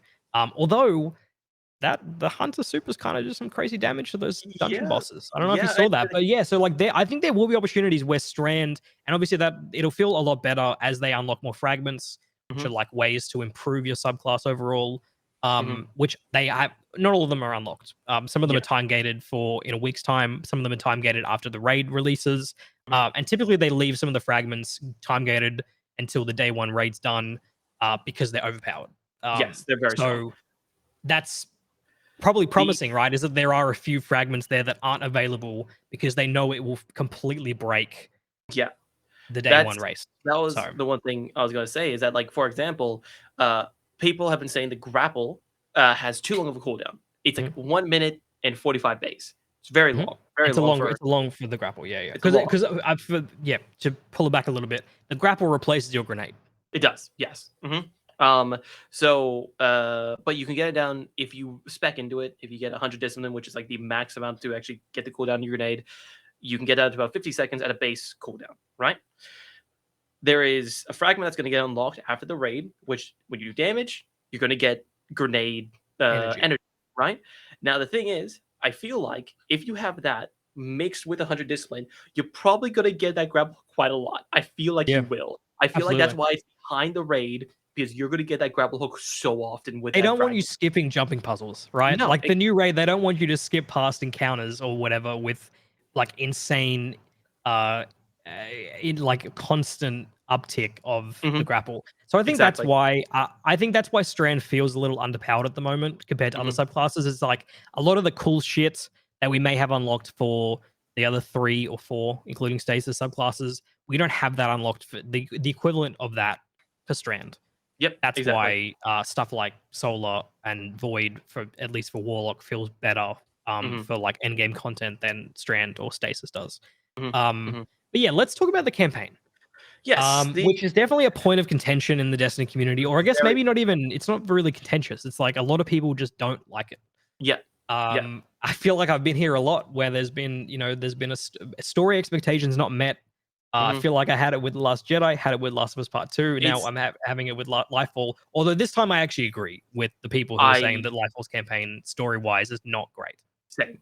Same. I agree. I think Um, that I think the biggest thing that people are talking about is just that it was they left with so many more questions than answers. I think that's the best point of it. what was your key emotion leaving the campaign?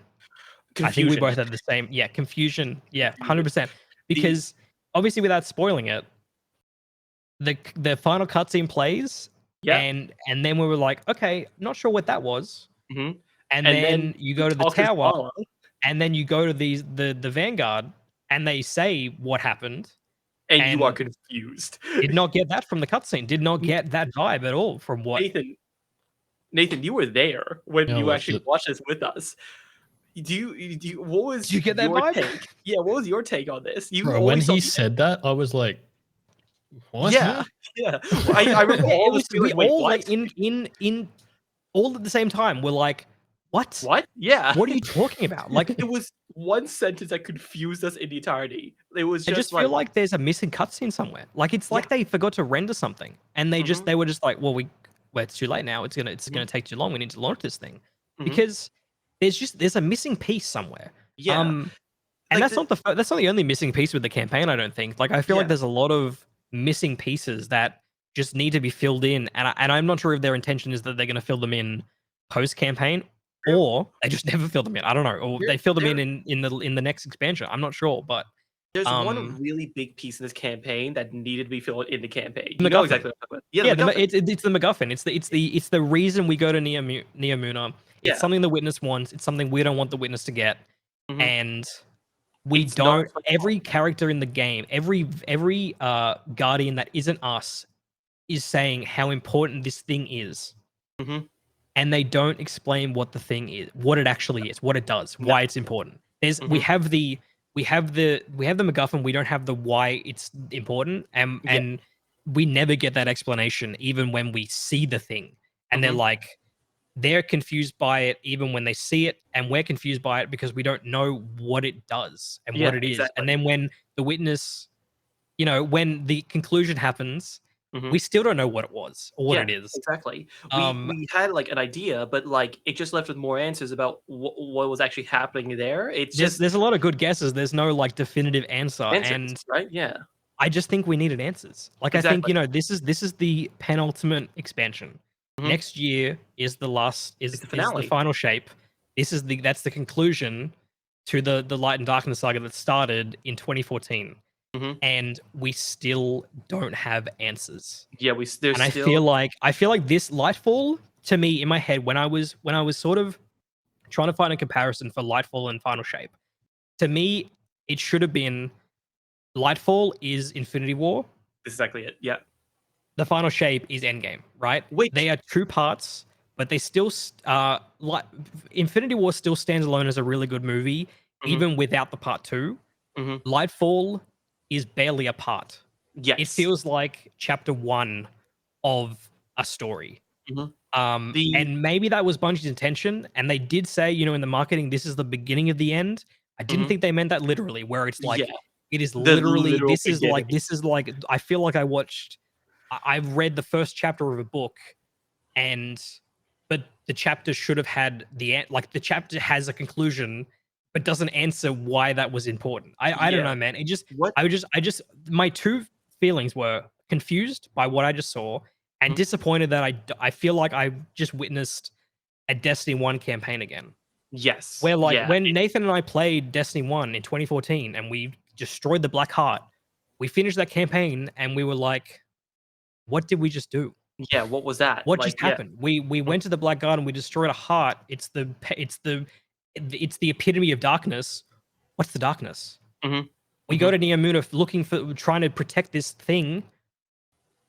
Stuff happens. What is the thing? What is the thing? What does it Mhm. do? What is the significance between the witness, the traveler, and this thing that Mhm. is hidden on Neomuna? Mhm. Where there's no connective tissue.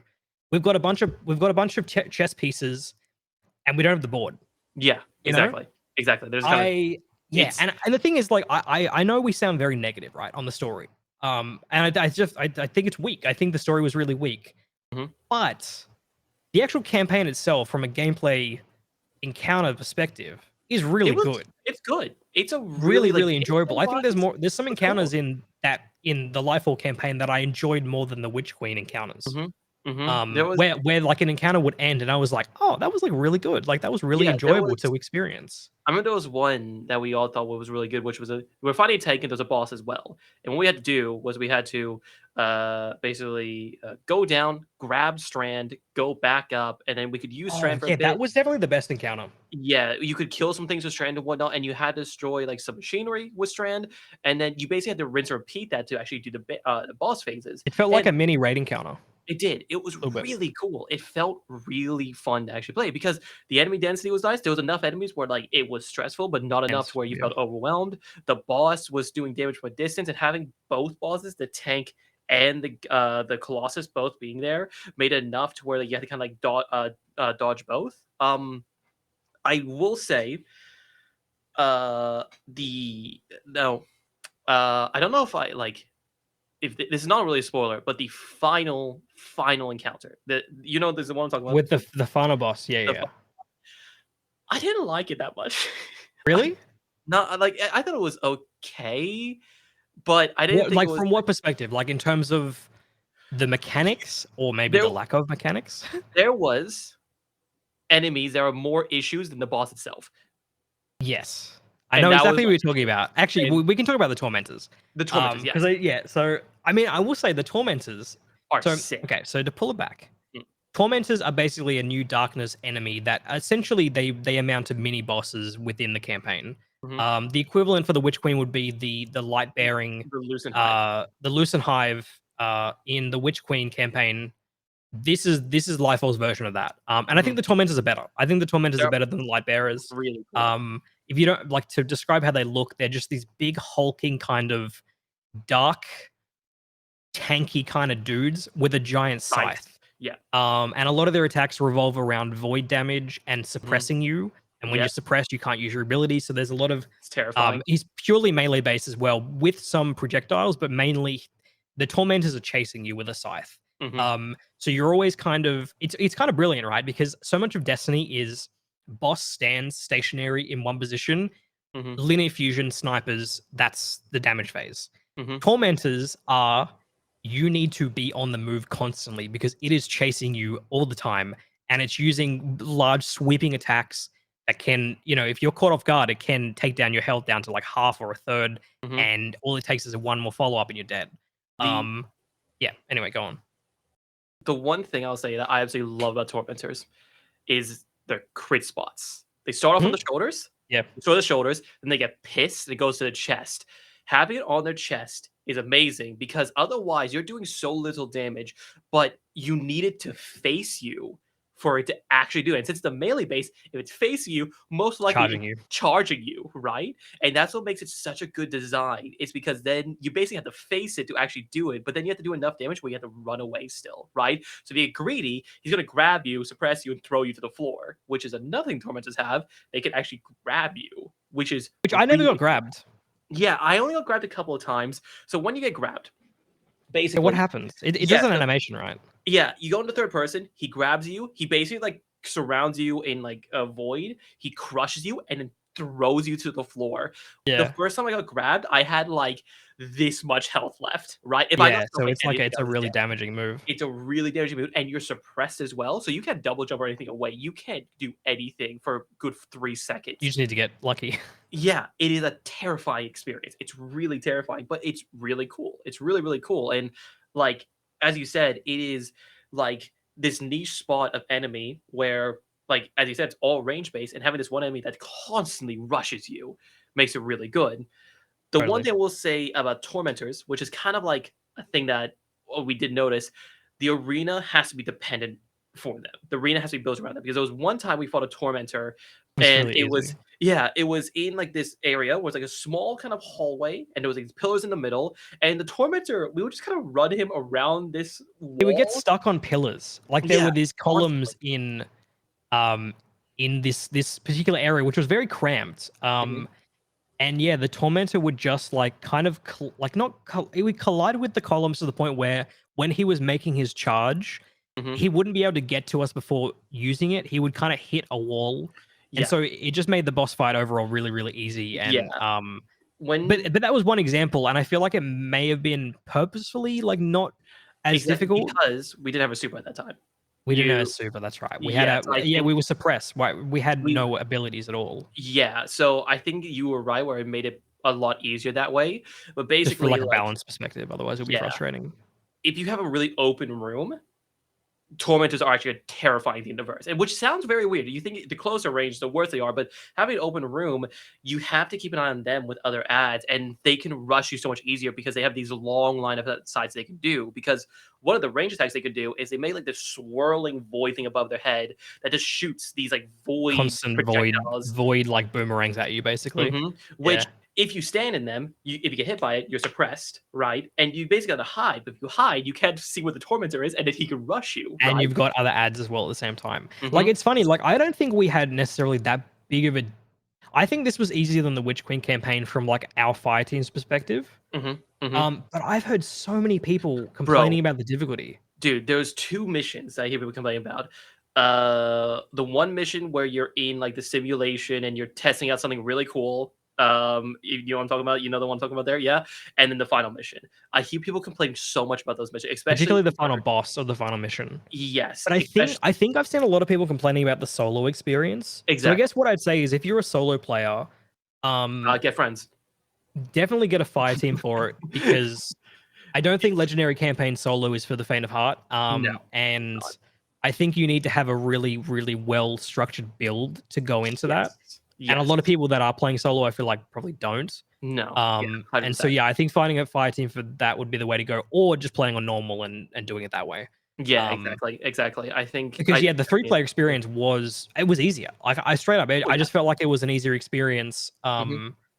And it was definitely more combat focused than Witch Queen. Like if I had to compare it, like Witch Queen had a really nice mix. Like I think this is why Witch Queen overall was better, for me at least, was that there was more of a breakup between just pure combat, where you did have these moments where there were puzzles to solve. There were moments where you were kind of doing a little bit of exploration, kind of finding your way around the space. Whereas in Lightfall, it's a lot more directed in terms of like, go here, do this, combat encounter, move to the next room, combat encounter, dialogue, some explanation, not as much as you'd like. There's some puzzles, right? There's some Vex related puzzles that happen in the campaign. But they're sort of few and far between, and I kind of wish there was more of that. I think it would have been cooler if there was just more variety. I think it if you're not digging the difficulty, it is all that level of difficulty. Like the combat is just that the entire time. And so like if you do the first mission on solo when you're getting your shit kicked in, stop now. Stop there, right there, because it only gets worse from that point on.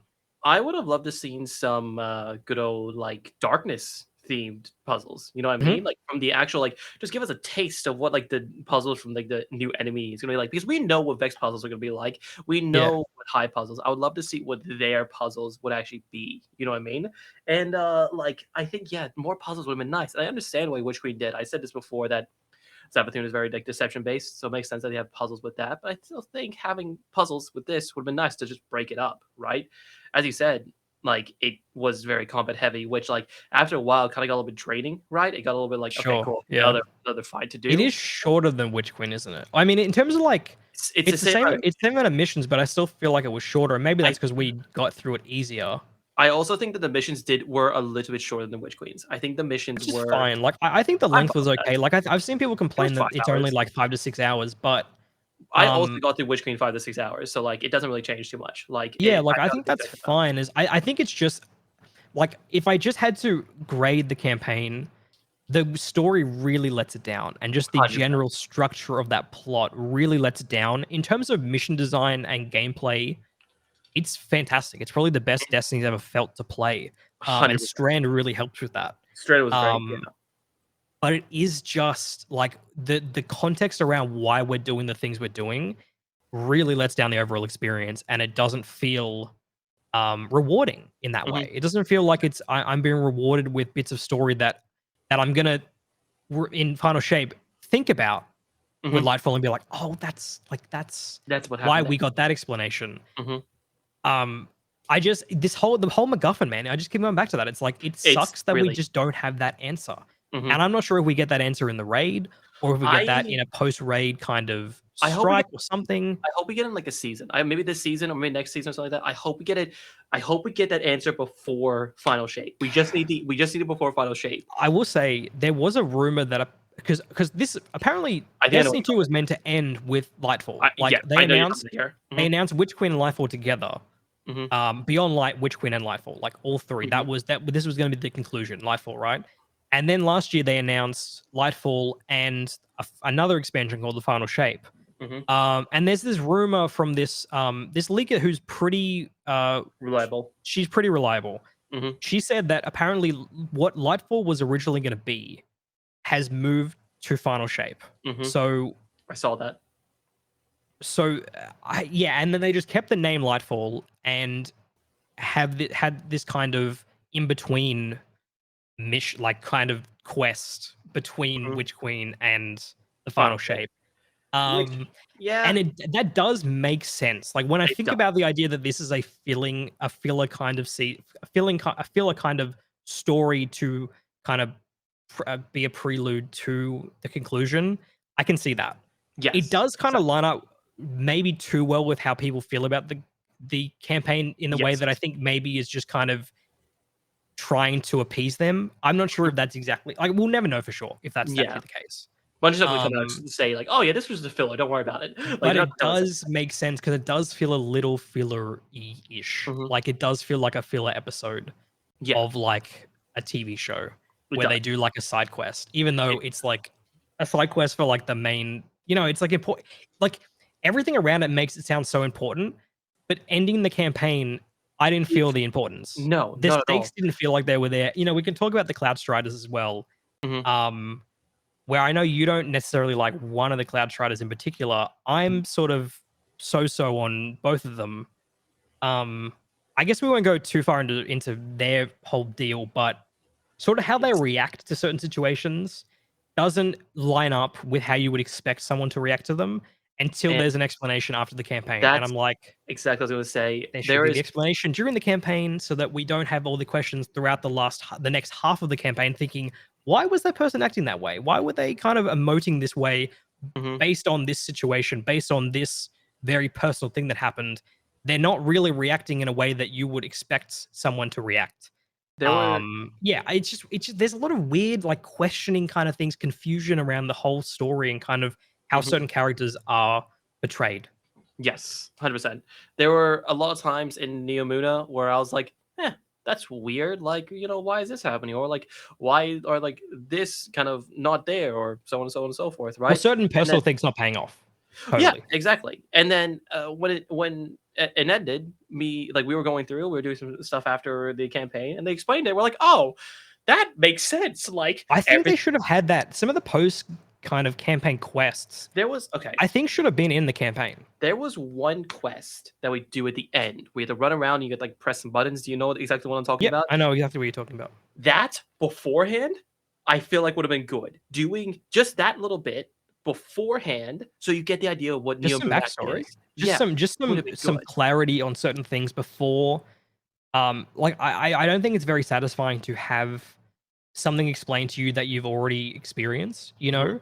Like, I think it's cooler if you get the explanation and then something happens and you're like, oh, that's why, that's why they're now like that's how generally like a narrative will be structured where they give you some information, that information pays off.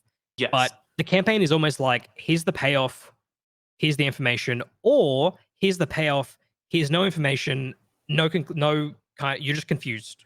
Like, and that's to the ending. Like Mhm. I keep coming back to that because I'm just like, I just don't understand what Bungie, what the reason was for it. I just don't get Mhm. it. I feel like it's missing two cutscenes. Mhm. So, but I Um, think we've reached our allotted Destiny time. come Oh, dude, on, there's man. I mean, so much. I feel like we've gone over everything we wanted to for the campaign. I I I will say, I got one more thing. yeah.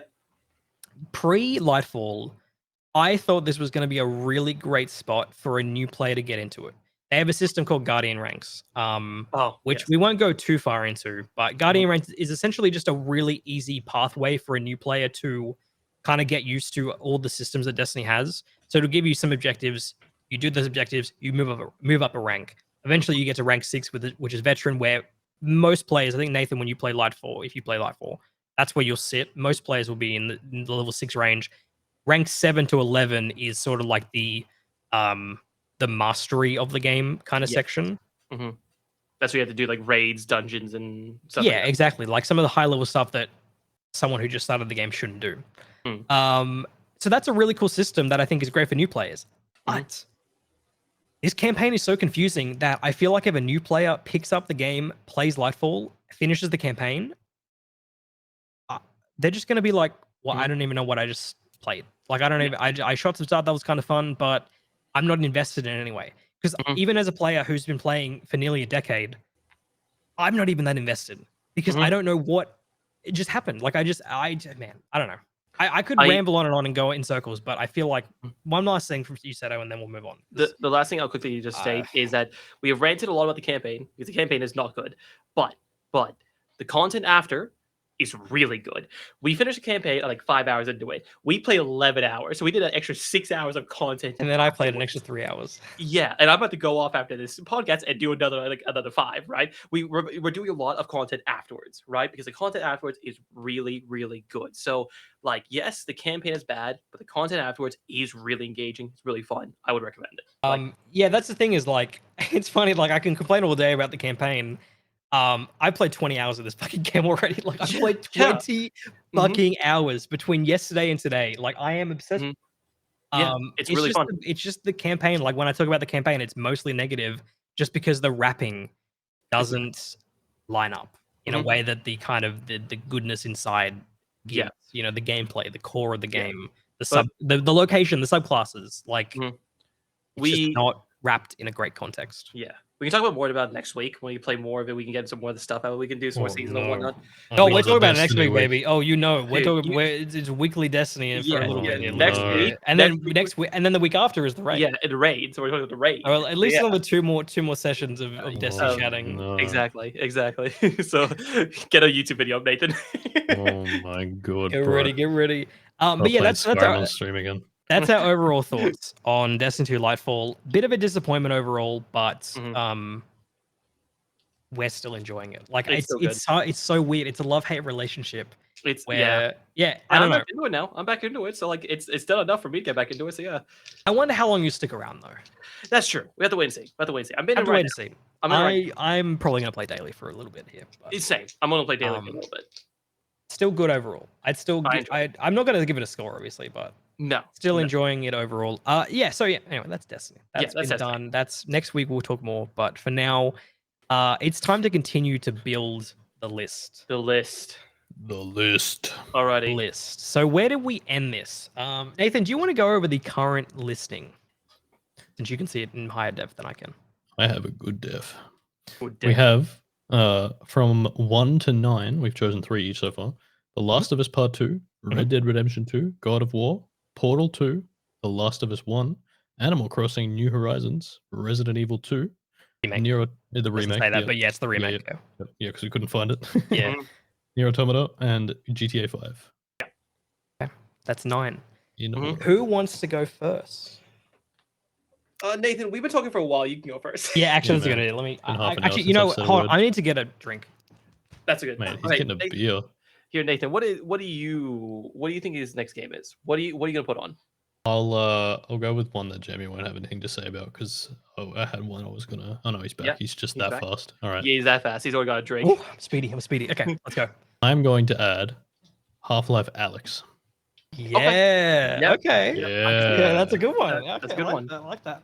A good one that I didn't actually have on my list yet. So it is add. Good option. Good one. Yep. Nothing really much to say about that. That's probably that's not God, it is the best. It is the best VR game. The only game probably worth really playing on VR. Yeah, exactly. It's Beat Saber, but yeah. Yeah. Where are you gonna rank it? I think it belongs probably above Animal Crossing New Horizons. I'd be happy with it there. Okay. I'm also happy with it there. 6, yeah, cool. I would even go higher, but I think for now 6 is. I'm happy with that. Yeah. Or maybe not. I don't know. Yeah, there's a bit of contention in there. The Last of Us is right there. Yeah, that's what I mean. Like, I'm not sure that it's better than that, but anyway, yeah. That's Seto. Why don't you go next? I also have a game that I don't know if it's on your list, but this was I want to get real quick in here. Outer Wilds. I think this is. Oh yeah, that's a great one. This is a game where Where are you ranking it? That's a great question. It's better than GTA. For where it sits, like I'm thinking about game overall. I do think, even though I like Nier Automata more, I do think it's better than Nier Automata. I'll put it higher. Better than Resident Evil. I will put it higher than Resident Evil. Yeah. Animal Crossing, sure, put it above Animal Crossing. I'd put it above Animal Crossing. Yeah. I'm happy to leave it there. It's close between these two. I'm not sure. I haven't played Half-Life Alyx, so I do not want to say if I think it's better. So, like, I would be yes, but I don't know. I wouldn't be totally upset with it being above Half-Life Alyx. Just so hard to compare. Like, yeah, it is. They're totally different games, but so different. Especially because Half-Life Alyx is such a satisfying game to play that you just cannot replicate. Dude, but Outer Wilds, man, like Outer when Wilds is an you're like experience. getting the puzzle pieces and then you start putting them together, and the full picture starts to kind of Mhm. I And think how the Outer story Wilds is show works. probably a itself. better game, but Half-Life Alyx was more It's a fun better to play. experience. Yeah, I can see story of Outer Wilds, though, man. Yeah. Oh the story god. of Outer Wilds is so good. Okay, And the let's just leave it at 7 for now. I'm happy Okay. to leave it there for now. Jamie. What do I pick? I feel like this game was going to end up on this list at some point, so why not add it now? Let's put Minecraft on the list. Yeah, Uh-huh. yeah. That was on mine. That's a good one. Yeah. Hell, No. it's better than GTA, I think. What's number 4? What? Portal. Whoa, hold on. What? Yeah, no, I honestly, yeah. I'm putting it at number 4. Put it that high? Okay. Mhm. Oh yeah. Okay, so here's the thing about Minecraft, right? Is that it's eternal. It's a revolutionary game. That is true. It doesn't end. It never I feel like it never will end. It just kind of sits there in the pantheon of video games, and it's probably my most played game of all time. And it never really gets old. And I think from just like even just looking at it from a pure game design perspective, you know, I've even said when we were playing Sons of the Forest, like this is the first survival game that I really enjoyed. That's not fucking true. Minecraft is like Minecraft fucking nails that survival aspect, nails the creativity. It kind of it elevates every aspect to make this just wonderful experience that I honestly don't think any other game will ever replicate. Ever. No, 100%. I agree. As I said, it's eternal. Yeah. No, I can see it. I can see it. And I think it just deserves to be in the top 5 easily. I can see it. What's next? Okay. Nathan? Shadow? As Julie Shadow? said. Put Factorio on the list. Yeah. Oh, hell no. I'm not sure. I have a few here, and I need to pick between them. I think, for the sake of having one that would compete with all of these, I'm gonna add Skyrim. Okay. OG. That's fair. Yeah, that makes sense to be here. They still can't let it go, so where does it go on the list? I personally think it would probably be either here or just above GTA. Yeah. At 11 or 12? Yeah. Oh, sorry. Wait, where's the Well, either here or here. Oh, I see. I can see it. Maybe I think maybe better than Neo. I'm not sure. I haven't played it though, so I would would I put it above GTA? I mean, it's sort of not fair, right? Because like I've played GTA 5. I really love GTA 5. Skyrim I've tried to get into 4 times and it's never clicked with me. Same. I feel like it's hard for me to judge it. I think Nathan, you're the best judge of it. Do you think it's better than GTA 5? based on my own, but that's the thing, is it's all about stage in life too. It was as a game, a lot of the scoring or like the reasons that I'm adding games are impact that it had on me at the time. Right. Yeah. So Skyrim had more of an impact on me than GTA did for sure. Put it at 12 then.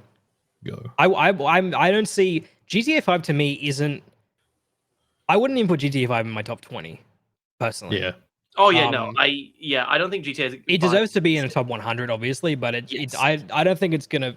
For me, I'm not gonna champion for it to be high. When I added GTA 5, I didn't expect it to be anywhere near even like the top 30, right? I didn't expect it to be that high, but I just know how much it changed, like a lot of things that. Oh yeah, I mean, and even just like from a campaign perspective, like that story's great. Those characters are great. I don't know if the gameplay still holds up now, but at the time, it felt like a revolution, you know, in terms of open world design, and so it totally makes sense to be in this list. Same as Skyrim, same way, same for similar reasons, but in a different time and place, I guess. Both games have been released 3 times. Yeah, exactly. And you don't release a bad game 3 times. Now, where do I go with this? I think I am gonna add Bloodborne to the list. I think Bloodborne deserves to be on this list. I think 100%. I think it's probably the best From Software game. Where do I put it? I'm gonna put it at number 9. Number for 9. Now, I would. Yeah, I don't think. What else is on the list? Go up a little bit. Yeah, no, it doesn't touch those games. Yeah, it doesn't. Looking up, like, once you get past, like, I could put it at number 7, but you guys haven't played Bloodborne, so I'm not going to do that. I'll leave it where it is. I think Outer Wilds is better than Bloodborne.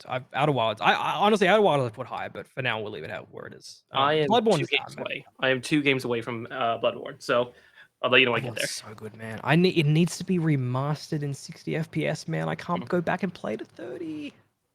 It's so bad. It's so hard to play now. Does it not have a PS5 update? No PS5 update. Oh, no no, PC man. port. They're gonna get it's 720p 30 FPS. Ooh. They're gonna do one. They're gonna do one. They do. If they don't do one, Sony is leaving money. They're burning money right on the now. PS4 Pro too. Yeah, didn't get an update. Holy shit! Didn't get an update. Just released 2015 PS4, had a DLC in the same year, and never released an update. Never released another patch for PS5. Nothing. Dang. So, what is we your did final state game? Last time that a lot of From Software games going to be on here. We talked about this game earlier, and I do think I want to put this on here, especially with the new DLC announced recently. Yeah, he already got it, Elden Ring. Now, where do you want to put Elden Ring? That is a fantastic question, right? It's the earliest game on our it's the most recent game on our list. For me, okay, so for me, it's better than GTA. Here's the thing: it's creeped on my list. I am like debating if I like it more than Nier Automata. Like I'm debating even that. For now, okay, I'm gonna put it at number 10. I'm gonna put it at number 10. That high? You really don't think it's that high? Maybe it's just me, but I feel like it's almost too early to say it's better than Animal Crossing New Horizons. Dude, no, it probably is. No, it definitely is. It's for me, definitely. I think story. Yeah. For me, story, gameplay, the open world was great. All the different secrets that you could discover. See, I don't think the story is anything to Scott. But I mean, Animal Crossing doesn't the story. I don't think the story of Elden Ring is that great. I think it's actually the weakest From Software story, to be honest. Oh, that's saying. Oh, it is. No, you got to play Bloodborne. I do need to play Bloodborne. Bloodborne's story is the best From Software story. Hmm? The weakest From Software story. You think the weakest? Maybe Demon Souls is weaker, but in terms of from Dark Souls onwards, I think Elden Ring's the weakest. Yeah, I do think that Dark Souls is definitely better. I've heard good things about the Dark Souls trilogy. Sekiro has a really, I fucking love Sekiro's story. I think Demon Souls. Yeah, I was gonna say Demon Souls. Demon Souls is like whatever. Yeah, Demon Souls barely has a story at all. I mean, I'm sure it does, but it's not. But the open world aspect of this game was like phenomenal. It was really, really good. The like different secrets that you could discover, how everyone could like kind of do their own like kind of quests and stories and stuff like that. All the different like abilities and builds and whatnot you can do. And also the reused bosses. Yes, I don't mind that heavily though. I don't mind that too heavily because the reused bosses in dungeons, and not every single dungeon has all of the same reused bosses. You know what I mean? Yes, Watch Dogs was reused a lot. Yes, and yes, there's what 79 unique bosses, and there's 154 bosses in the game. Yes. So there are a lot of unique bosses, but there are a lot of duplicated bosses. And like, I think you know the variety of other From Software games is better, but obviously Elden Ring's bigger, so obviously you know that makes sense why there would be duplicates. But I think almost retrospectively looking back on it, it's definitely not From Software's best game. So right now, and that's the thing I was like about this eventually because I know other From Software games like Sekiro. I'm going to go onto this list as well. Like I'm playing through Sekiro right now, and I do personally think like right now enjoying it. Sekiro has a better combat system. I'm enjoying it. I'm still doing the story. I'm still playing through it. But I want to finish it before I actually make a take on what I think. But right now, I did enjoy Elden Ring more than Sekiro, but I do love Sekiro's combat system triple times over than what I did Elden Rings. So I want to wait till I beat Sekiro to actually see what it's like. Yeah, like when I think of all the aspects of Elden Ring, except bar the open world, I think there's From Software games that do it better. Like combat, I think Sekiro is better combat. Yeah. Atmosphere, Bloodborne does it better. Level design, Dark Souls 1 is the king. That's it. Those are the three things, that I think of like the pillars of Elden Ring. I think other From Software games do it better. But as an overall package, I can see why it's on this list. Yes. No, I think Elden Ring definitely would be on this list. I think it'd definitely be easily in the Sure. top 100. But like, it probably will be moved down. Like, I put it there. I like. There's a reason I didn't put it If above I had played Bloodborne. the other, I mean, I'm sure every From Software game since Dark Souls would be on this list if I had played the Dark Souls trilogy. Yeah. As Well, I said, except I'm for playing. Dark Souls 2. As I said, I'm playing back through all of them. So I'm I'll let happy you with know. Elden Ring being where it is at the moment. Yeah, but like, there's a reason I put Elden Ring above Bloodborne because objectively in my head, even though I haven't played Bloodborne, I've heard so many amazing things. I know Bloodborne is probably just a better game than Elden Do you Ring. think Elden Ring's better than Resident Evil 2 Remake? The only reason I It's put hard to compare. I know it's hard to hard- compare. Yeah, that's the thing. It's a very hard game to compare with the two of them. I enjoyed Elden Ring more than Resident Evil. That's why I put Elden Ring higher. That's why. Okay. Like I'm fine objectively, with it being number 10. that's what it is. Yeah. He won't stay at 10 forever. No, it's not. It's gonna move 100%. I just put it there. It's gonna move. Okay. Yeah, I'm that's a happy. list. Do we want to move anything around? No, I'm good with it. Yeah, no, I'm happy. Wait, with this hold on. list. Go to the top again. Last of Us. Yeah, no, Last of- I'm honestly okay. I honestly think Last of Us Part 2 is probably gonna stay at the top. I mean, unless like I'm happy with it being there. fucking Mario game shows up, you know. The Mario. Mario game. What Odyssey, Mario dude. game do you think's better? Mario Odyssey. Yeah, it's on my list of things to Mario add. Odyssey will end up on this list. I think will. Mario Odyssey is a top 3. Oh yeah, I'm not sure it's number 1, but Do you think Breath of the Wild's gonna be? I mean, it's on the like Breath of the Wild would be on this list. yeah. Where would you put Breath of the Wild? I mean, we obviously won't place it now, but where would you? Put Oh, it? probably 3. Do you have like? Yeah, I honestly think Breath of the Wild, and I would actually put Breath of the Wild. I'd probably put it at 4. Yeah, somewhere around there. Yeah. Anyway, that's just hypotheticals because it's not on the list yet. Keep going. Obviously, there's always a one more thing. One more thing. Senna, do you have a one more thing this week? Nope. Ben, do you got a one more thing? Yeah, That's why I one more started thing. looking around. I started looking around. Do we not do an abbreviated one more thing? What's that mean? I don't know what that means. It says thing. I don't know what that means. Who fucking knows what that means, dude? I brought No a one thing. knows. Do you think? All right, you're gonna love it. I know you're gonna love it. I What feel like is you know what it? it is now. Oh my god, there it is. There it is. Destiny There it 1 Collector's Edition book. Read a fucking chapter from it, please. So There it opens up and you have the is. book in like a sleeve. And wow, it comes there's with a some letter old stuff there. to you, Guardian. It's a letter. Who's it from? It doesn't actually say, it's just a generalized letter Oh, that's lame. Come on. of like lore of where humans and stuff and the book. It's actually it's good art. It's like basically like a guide to being a guardian, and there's like weapons and Oh, is that Hardlight? No, Hold is on. that, no, I don't think. Well, yes, No. it is. No, those are legendary weapons. Yeah, They're not gonna and show that. there's, Wait, that might be red. That might be like, Suros Rouge. people. That's like Korra. That's Ikora. You Yep. know what? Since you're showing that book, And what I really like about it is like there's like cool little notes put all throughout the book. So like you see here, I'll try to show it. There's like handwritten notes on the pages yeah, of like yeah, the yeah. guardian who owned it. And on the last page they've got like they've got like a bunch of sketches on the last page. Oh, come on, that's Let. cool. there we go. oh yeah, Yeah, a bunch of like Oh, sketches and Vex stuff. whatnot. Yeah. Yeah. And it's basically just like a bunch of like handwritten notes throughout the book showing you like Bro. what the Guardian experiences, and like they've got like kill counters on the weapons. So like some of the weapons will have tallies next to them of like the Guardian getting, yeah, here you go. Got a lot of shotgun kills. He fucking goes hard. hell yeah. Yeah, This man dude. plays Bro. PvP. Bro, oh wait, that was I actually recognized the shotgun that was right there. It was an exotic one. What do you call Churros. Churros, yeah. So I've changed my one more thing. I have not. I saw it, but Look at this. Destiny Look at this. again. Destiny I think Destiny. Grimoire Anthology Volume 1. Destiny. You want to hear about Thorn? You want to hear about here's some information about Thorn. Oh, dude, that like properly some- goes deep. Yeah, that goes real deep. Yeah, That it's- goes hard. Thorn 2, the Bloom transcript. Can I I'm not gonna read it. It's a whole like it's just a conversation about Thorn. This is like so this is basically Destiny lore from the website in Destiny 1. But Mhm. then just it's a book version. book. Very I cool. bought this like 2 years ago and never read it.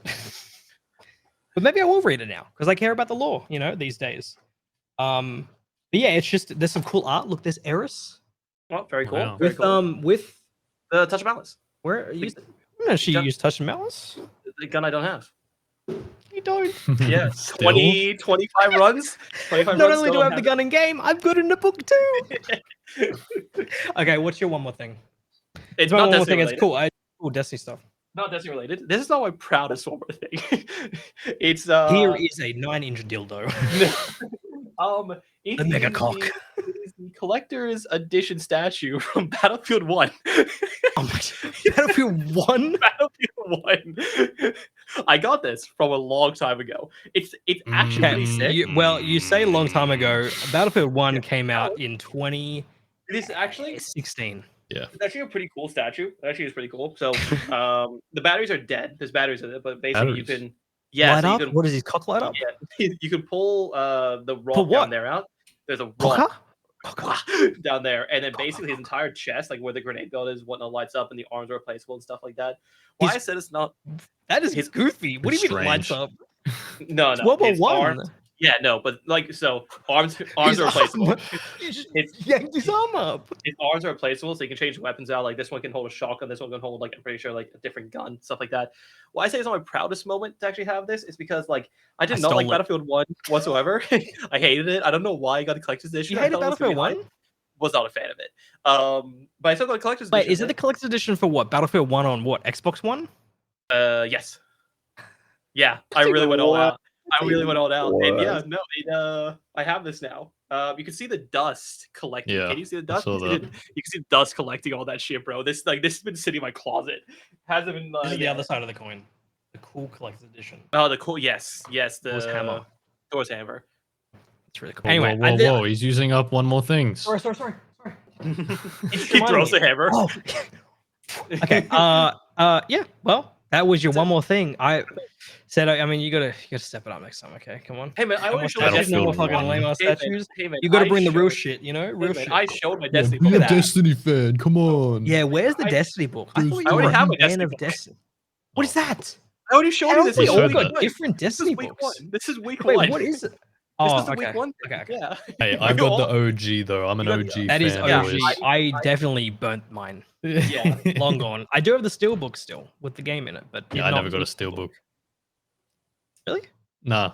Oh, Oh, maybe with I the did. game? I don't No, know. I I never used them because they rust. Because we No, used I to have- live next to the Rust. ocean. Yeah, Oh yeah, I was like, what? Where are you No, I- sticking They that don't I have- anymore. steelbooks? I have the steelbook from somewhere. I still have the Steelbook? steelbook as well. Stupid, aren't they? Yeah, because I used to live like literally a block away from the ocean, and the salt spray Yeah, would that's just right. I make never it thought all about the rust rust up. thing. Yeah. I'm not sure why. I got a steelbook for God of War Ragnarok, but it's a It didn't digital have a game. It didn't have a It's no game. game, so I just got the steelbook, no game For the inside. case. It's just a Yeah, case. it's just a case. Yeah, I've got a dumb. digital PS5. I can't even use discs. Like, anyway, that has been the 71st Hour Podcast, episode 7. Thank you guys for hanging out. I appreciate it. Thank you, Ben, Thank for you. sharing your thoughts on Destiny 2 Lightfall. Thank you, Yeah. Nathan, for sharing your thoughts on Kerbal Space Program 2. And thank you, me, for hosting the damn thing. Exactly. Thanks for hanging out, guys. Appreciate it. We'll see you guys next week. Bye bye. Goodbye. Bye.